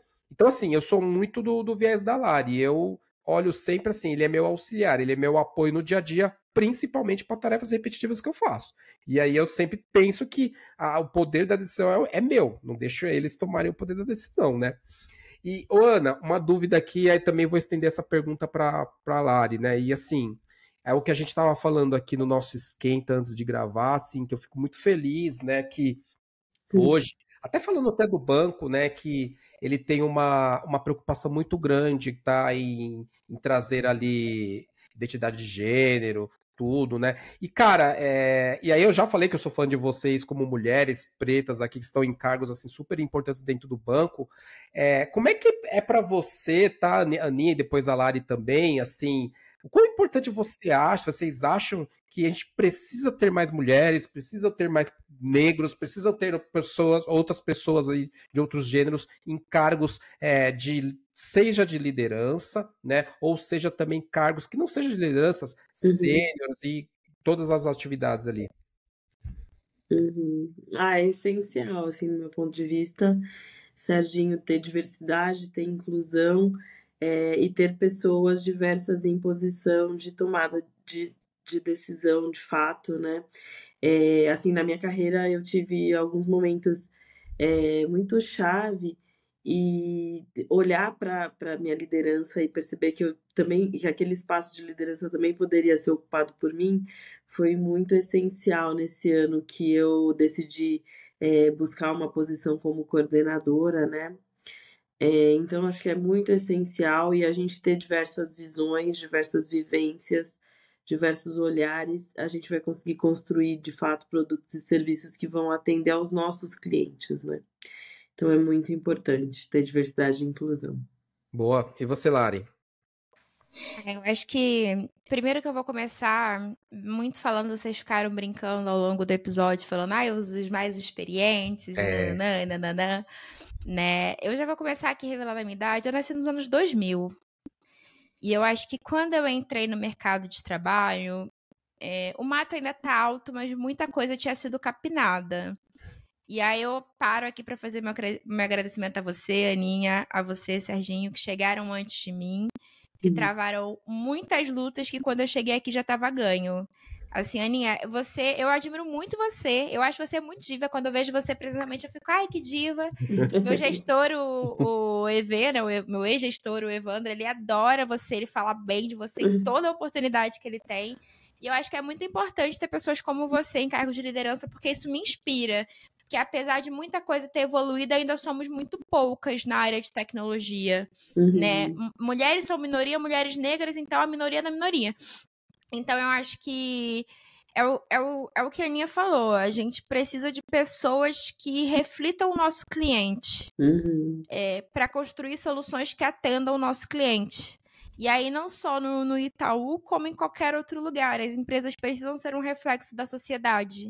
Perfeito. Então, uma vez que a sociedade é formada por 54% de pessoas negras, por que quando a gente chega na tecnologia, a gente não é nem 20%. Então, acho que tem alguma coisa errada aí, sabe? E eu acho que é muito importante, sim, a gente estar nesse lugar, a gente ocupar esse lugar. No dia, né, para quem estiver ouvindo, eu palestrei na Semana de Tech do Itaú, depois eu vou mandar o link pro Serginho, porque a gravação está disponível lá no Medium do Itaú. Mas quando eu saí da palestra, eu lembro que eu estava indo no banheiro, assim, né? E aí uma menina, estudante, enfim, a palestra era aberta ao público, tinha uma menina estudante, negra, maravilhosa, super empoderada, e aí ela veio falar comigo, assim, eu até postei sobre isso no meu Instagram, porque de fato me tocou.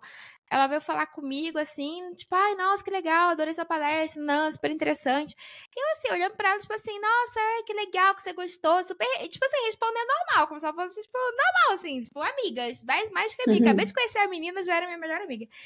E aí eu lembro que em algum momento ela olhou pra mim, assim, do tipo, caramba, você tá me respondendo, você tá interagindo comigo, você tá me dando atenção, tipo, eu entendi que naquele momento aquilo era importante pra ela. Ela tava nervosa em algum momento de estar falando comigo. E eu entendi o peso, foi só naquele momento que eu entendi que estar naquele palco era importante pra mais gente além de mim mesma. Que aquela menina tava falando comigo que ela tava se inspirando na minha presença ali. Aquilo, eu falei, caraca, socorro, verdade. Calma lá, o que eu tô fazendo aqui também, óbvio que eu tava ali fazendo o meu trabalho, eu não fui pra ali pra falar de diversidade, eu não sou especialista de diversidade, não vivo disso, mas eu sou uma pessoa negra que tava uma mulher negra LGBT que tava naquele lugar, e automaticamente isso é importante pra um montão de gente. E aí eu acho que isso também traz uma responsabilidade em cima de garantir também que eu tenho um carinho em relação às coisas que eu falo. Então eu acho que é isso, assim, vocês capinaram muita coisa para que eu chegasse aqui, me posicionasse aqui e falasse assim. E eu acho que eu me sinto no compromisso de continuar esse discurso, de continuar capinando para que mais pessoas venham. E é isso, gente. Acho que eu falei pra caramba. Não, vocês falaram tudo. Por que que eu toquei nesse assunto, né? Porque parece que não, tá? A gente acha que não, mas a gente às vezes influencia muitas pessoas, né? Eu lembro, a Ana não sabe, a Aninha não sabe disso, tá? Mas eu já acho que eu já falei isso pra ela, mas eu não sei se ela lembra. Eu já admirava a Ana há muito tempo, né? Eu comentei aqui no início da nossa resenha que eu conheci a Ana através da corrida, que a gente já vai falar sobre isso. E eu já admirava ela como uma pessoa, uma mulher que praticava atividade física, que trabalhava, tudo. Eu falava, poxa, que legal, tal, né?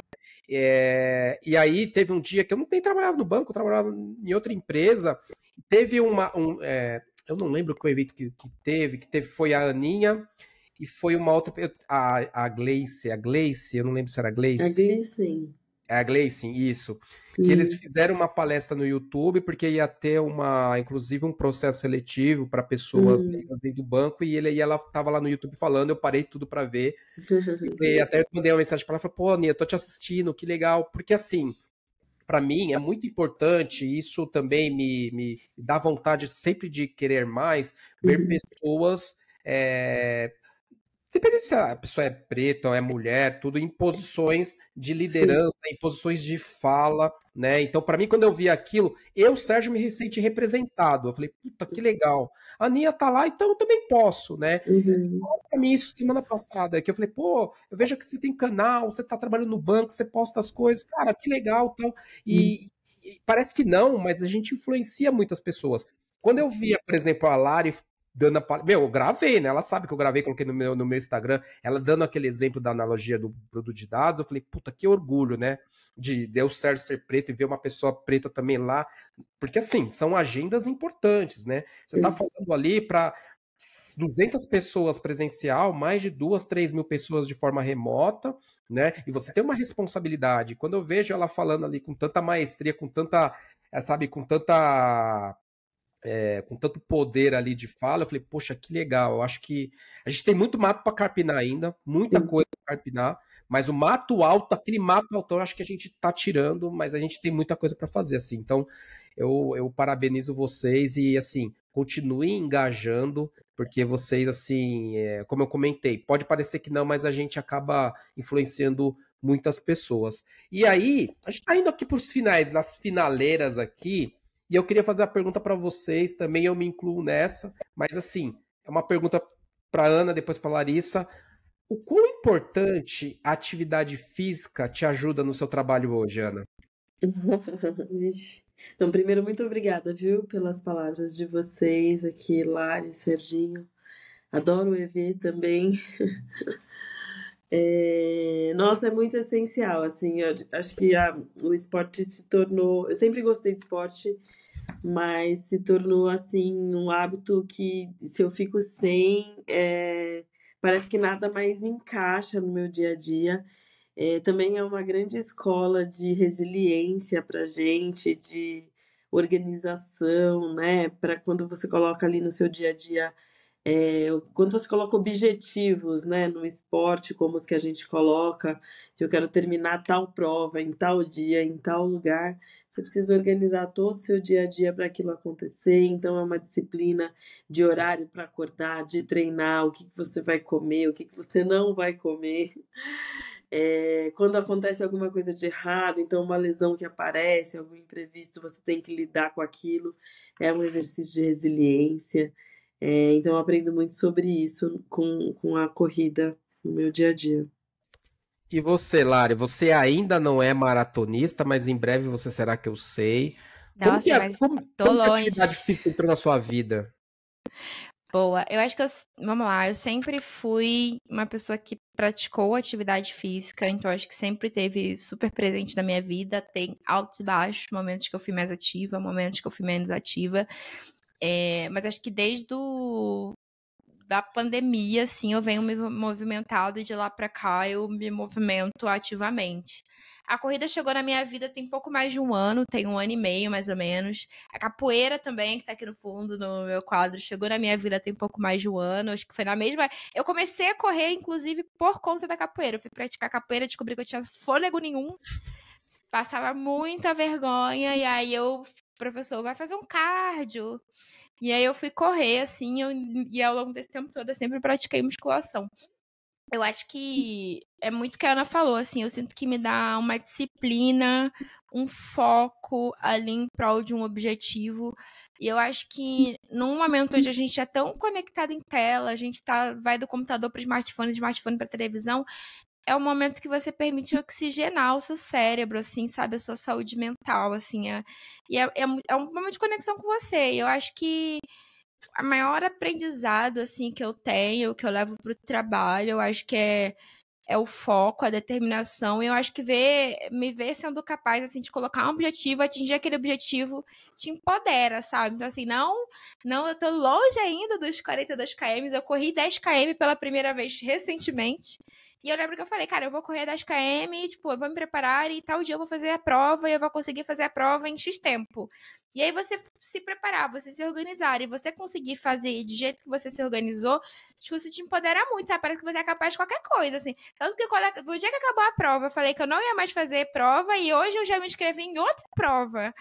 Literalmente hoje, no dia dessa gravação, eu me inscrevi em outra prova. E falei assim, ai meu Deus, olha eu aqui falando que vou correr 10 km de novo e já querendo ver prova de 15. Então, acho que faz muito bem, assim, pra saúde mental e pra esse foco, assim. Eu imagino a Aninha correndo 4 horas, 5 horas, meu sonho é ter esse nível de foco mental, assim. Não, eu vou até complementar o que vocês falaram, assim, tipo, também como a Ana comentou, assim, eu acho que eu comecei a correr em 2016, né, mais também por necessidade, eu sempre conto essa história, né, por que eu comecei a correr? Eu morava no Ipiranga, no terceiro andar, aí eu falei assim, não vou pegar o elevador não, tava demorando, fui subir de escada. Eu subi, tipo, 6 lances de escadas ali, cara, eu cheguei no segundo andar, eu pensava que eu ia infartar, juro por Deus. E aí eu tenho 1,64 m, pesava 99 quilos. Eu falei assim, cara, é isso que eu quero pra minha vida, né? E aí eu comecei a falar, eu acho que eu vou procurar alguma coisa pra fazer. E eu morava do lado do Museu do Ipiranga. Eu falei, eu vou caminhar lá no museu, e comecei a caminhar, correr. E eu acho que. Eu não tô nem falando da corrida, tá? Mas a atividade física te ajuda principalmente no seu ambiente profissional, porque, por exemplo, se você tem uma. Aí eu vou falar um pouquinho, puxar um pouquinho o gancho pra corrida. Se você tem uma maturidade para você fazer um ciclo, por exemplo, para um 10K, 15K, 21K ou uma maratona, você consegue ter essa mesma disciplina no seu trabalho, né? Aí você pega o exemplo da Ana. A Ana está treinando para uma outra maratona. Treino para maratona, você já precisa ter uma organização extrema e uma resiliência extrema. Treino para outra maratona, eu já não sei ainda o que é, porque eu ainda não vivi isso, ainda, né? Coisas ainda passam pela minha cabeça, mas assim, é difícil, porque, por exemplo, você trabalha, você acorda, você tem que trabalhar, você tem que estudar, você tem que estar com a sua família, mas você tem um treino numa terça-feira de 20 km para fazer, 16 km para fazer, e como concilia tudo isso? Se você não tem organização, você não segue. A mesma coisa para musculação, né? Até a gente comentou no início, o Daniel acorda 4 horas da manhã para treinar. Por que hoje? Ele acordou às 4, 5h15 ele estava terminando o treino dele, vai para o trabalho, volta, depois vem, grava, tem que estudar. Então, assim, eu acho que a atividade física nos ajuda a ter essa organização e essa resiliência, né? Quer falar, Aninha, que você queria falar que você agora já é uma outra maratonista? Não concordo com todos os pontos, assim. Acho que ajuda a encaixar a vida, né? O esporte ajuda a encaixar a vida. Mas não é fácil, né? Não. Eu tô igual a Lari. Agora sim, esse ano eu decidi não fazer maratona, porque eu tenho outras coisas que eu tô priorizando, então só tô fazendo prova de 21. Mas mesmo fazendo as provas do 21, eu fico, o que eu tô fazendo aqui? O que eu tô fazendo aqui? O que eu tô fazendo aqui? Termina a prova, tô lá querendo fazer outra Qual prova. que é a próxima? Qual que é a próxima prova? Isso aí é o maior vício. É um vício, mas é um vício bom. Gente, para a gente chegar para o finalzinho aqui, eu queria que vocês dessem aqui dicas para quem quer entrar na área de data e analytics, governança, assim, o que vocês sugerem? Uma pessoa que nunca entrou na área, tá ouvindo esse papo, tá achando muito legal, quer entrar nessa área, o que vocês sugerem para essa galera entrar? Seja olhando produto de dados, que é a área da Lari, seja olhando mais para uma questão de governança, qual a dica que vocês dariam aqui para a galera? Acho que eu posso começar? Pode. Acho que primeiro, assim, vocês conheceram aqui, né? Conheceram eu e a Aninha. Mas o que eu posso falar é que o mundo de dados ele é gigante. Existe N carreiras, N especialidades. Então, tem engenharia de dados, tem engenharia de analytics, tem analista de dados, tem cientista de dados, tem machine learning, tem IA, nananã. Tem carreiras que ainda vão vir a surgir. Então, acho que vocês conheceram parte do trabalho de duas pessoas aqui, mas isso não é a totalidade do que é trabalhar com dados, assim. Então, até desenvolver, enfim, dependente, assim, da carreira que você tiver, dados vai estar dentro do dia a dia dos profissionais. Então, entenda quais são as coisas que você gosta de fazer, aquilo que você acha que é bom. Existe muita coisa disponível na internet gratuitamente. Então, se você, sei lá, quer aprender SQL, cara, tem um monte de coisa no YouTube, quer aprender tal coisa, tem um monte de ferramenta, tem muita plataforma que disponibiliza 30 dias grátis para você ir testando e aprendendo. E converse com as pessoas, assim. Eu acho que falando como alguém que fez transição de carreira, conversar, marcar cafezinho, falar com um monte. Eu conheci o Sérgio assim. O Sérgio estava transitando para uma cadeira de dados e veio conversar comigo. E a gente está aqui hoje por conta dessa conversa. Eu, quando fui transitar para uma área de ops, conversei com um monte de gente. Porque vocês falaram que é difícil largar o osso quando você faz gestão. Eu também larguei o osso. Tinha meus produtos para chamar de meu e agora eu não tenho mais nenhum. Eu ajudo o produto dos outros, vai embora. Então, acho que é muito importante, assim, acho que existem N formas de aprender, mas acho que o bate-boca ali com a galera, trocar um dia, trocar uma ideia, ajuda muito a tangibilizar como que é o dia a dia. E procura sobre as carreiras, porque as possibilidades são várias, além das que a gente comentou aqui. E vale a pena, assim, procurar saber mais sobre, procurar capacitação aí gratuita ou, enfim, nessas plataformas Palura, Udemy, que tem opções que são super em conta. Perfeito. Aninha? Sim, acho que isso foi perfeito, a Lari falando. São várias carreiras em dados, né? Então, você vai ter uma identificação maior ou menor. Assim, uma dica que eu dou é pensar simples, porque no final do dia sempre o que a gente quer é responder alguma pergunta com dados, né? Então, acho que menos se apegar na tecnologia, em qual solução você vai dar, mas ter bastante clareza em qual pergunta você quer responder usando os dados. E falando mais especificamente sobre governança, acho que para quem quer saber mais sobre a parte teórica de governança, tem o site da Dama, o DMBOK, que é um livro, né, que reúne ali os conhecimentos das disciplinas de governança de dados. Então, eu recomendo ele para conhecer mais sobre a minha área.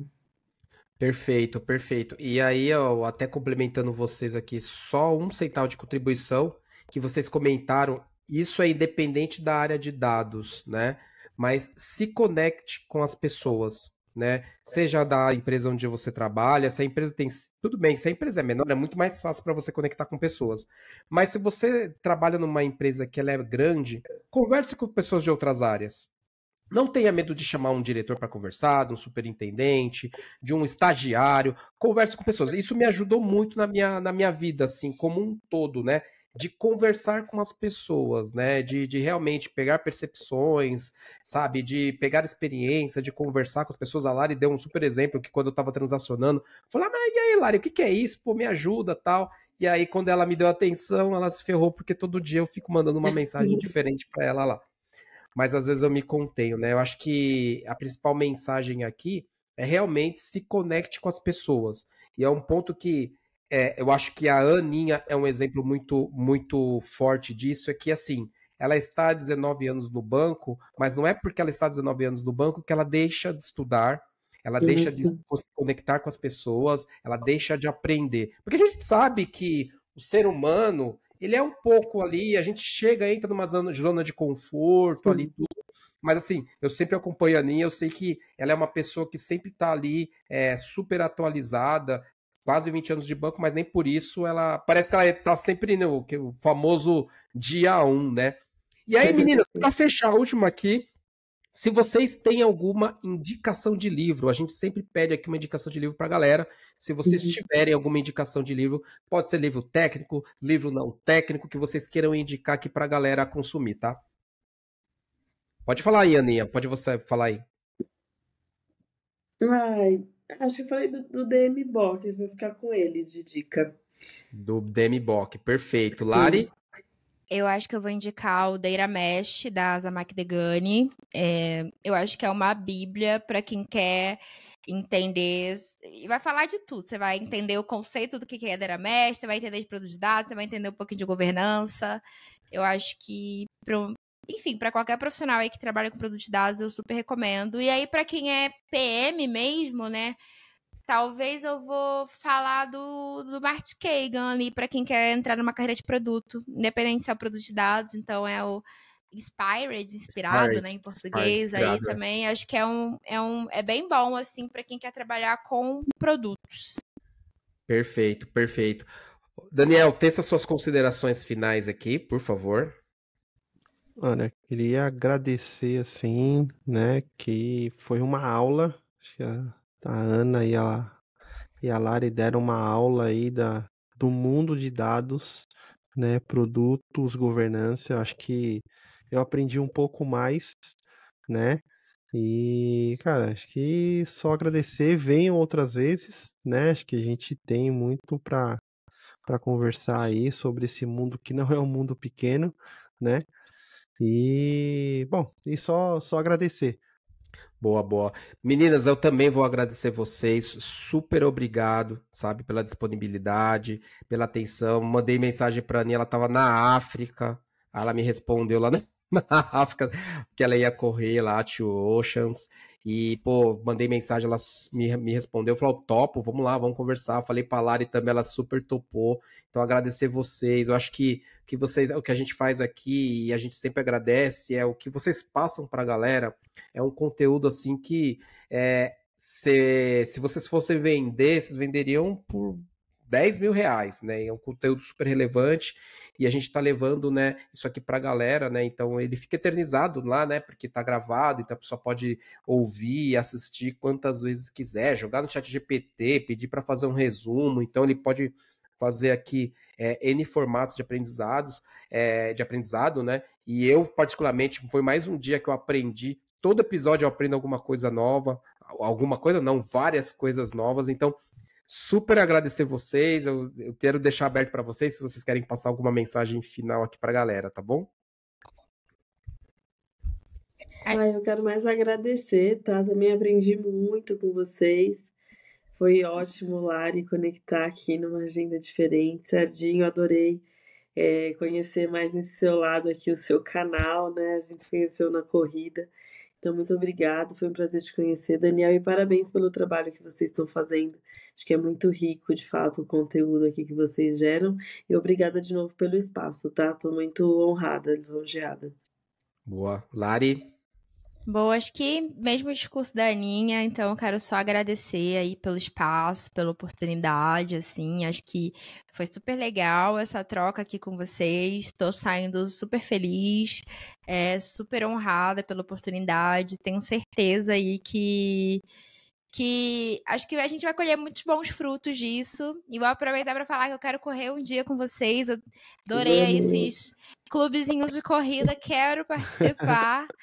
E pode ter certeza, não me chama de novo não que eu volto, hein? Que eu adoro falar, me chamar pra falar, tô falando.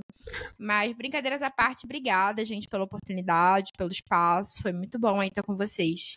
Boa, não, vocês estão super convidadas, portas abertas sempre aqui, a hora que vocês quiserem vir conversar com a gente, gravar, fazer um ao vivo, falar mais sobre dados, entrar em detalhe, a gente abrir aqui, desenhar, mostrar PPT, vocês fiquem à vontade. A gente tem até, inclusive, Lari e Ana, um grupinho, um pequeno grupo ali, acho que tem umas 30 pessoas de YouTubers Running, se vocês quiserem, depois eu coloco vocês lá. Tem um dos diretores que, ele fez o 70.3 ontem, tá, tá todo empolgado lá, e parabéns para ele, fez um tempasso lá no 70.3, e é uma maneira também que a gente fica ali se um vai apoiando o outro, vai postando os treinos e vai seguindo, tá? Galera, é isso, agradecer de novo as meninas aqui, agradecer Daniel, fiquem bem, pessoal, não se esqueçam, se inscrevam no canal, ativem o sino, que, cara, cada episódio aqui, Daniel, é o que a gente sempre fala, é aprendizado contínuo. Beleza, galera? A gente vai deixar também no final, ali na descrição do vídeo, o LinkedIn da Ana, o LinkedIn, o Instagram da Ana, o LinkedIn e o Instagram da Lari, para vocês se conectarem com elas, para tirar dúvidas ali, bater papo ali, falar sobre carreira, elas são super abertas ali. Tá bom, pessoal? É isso. Até a próxima. Tchau, tchau.